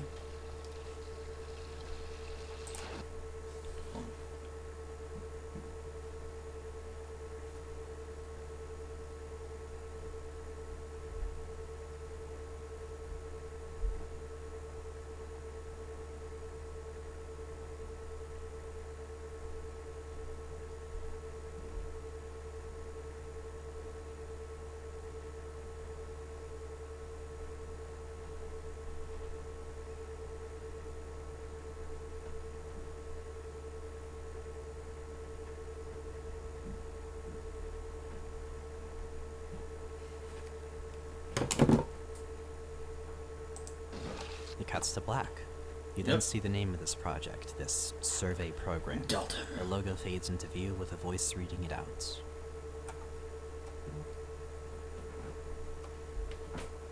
And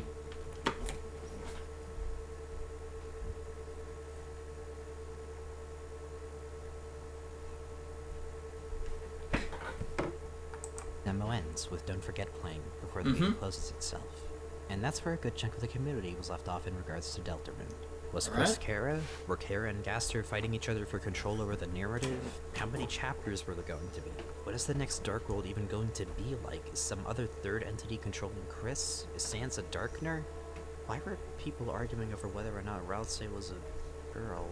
Theory crafting for this game was a bit all over the place, but you couldn't really blame anyone for that. There was only so much to work with. At least, that was until September 17th, 2020. Yes. Chapter 2!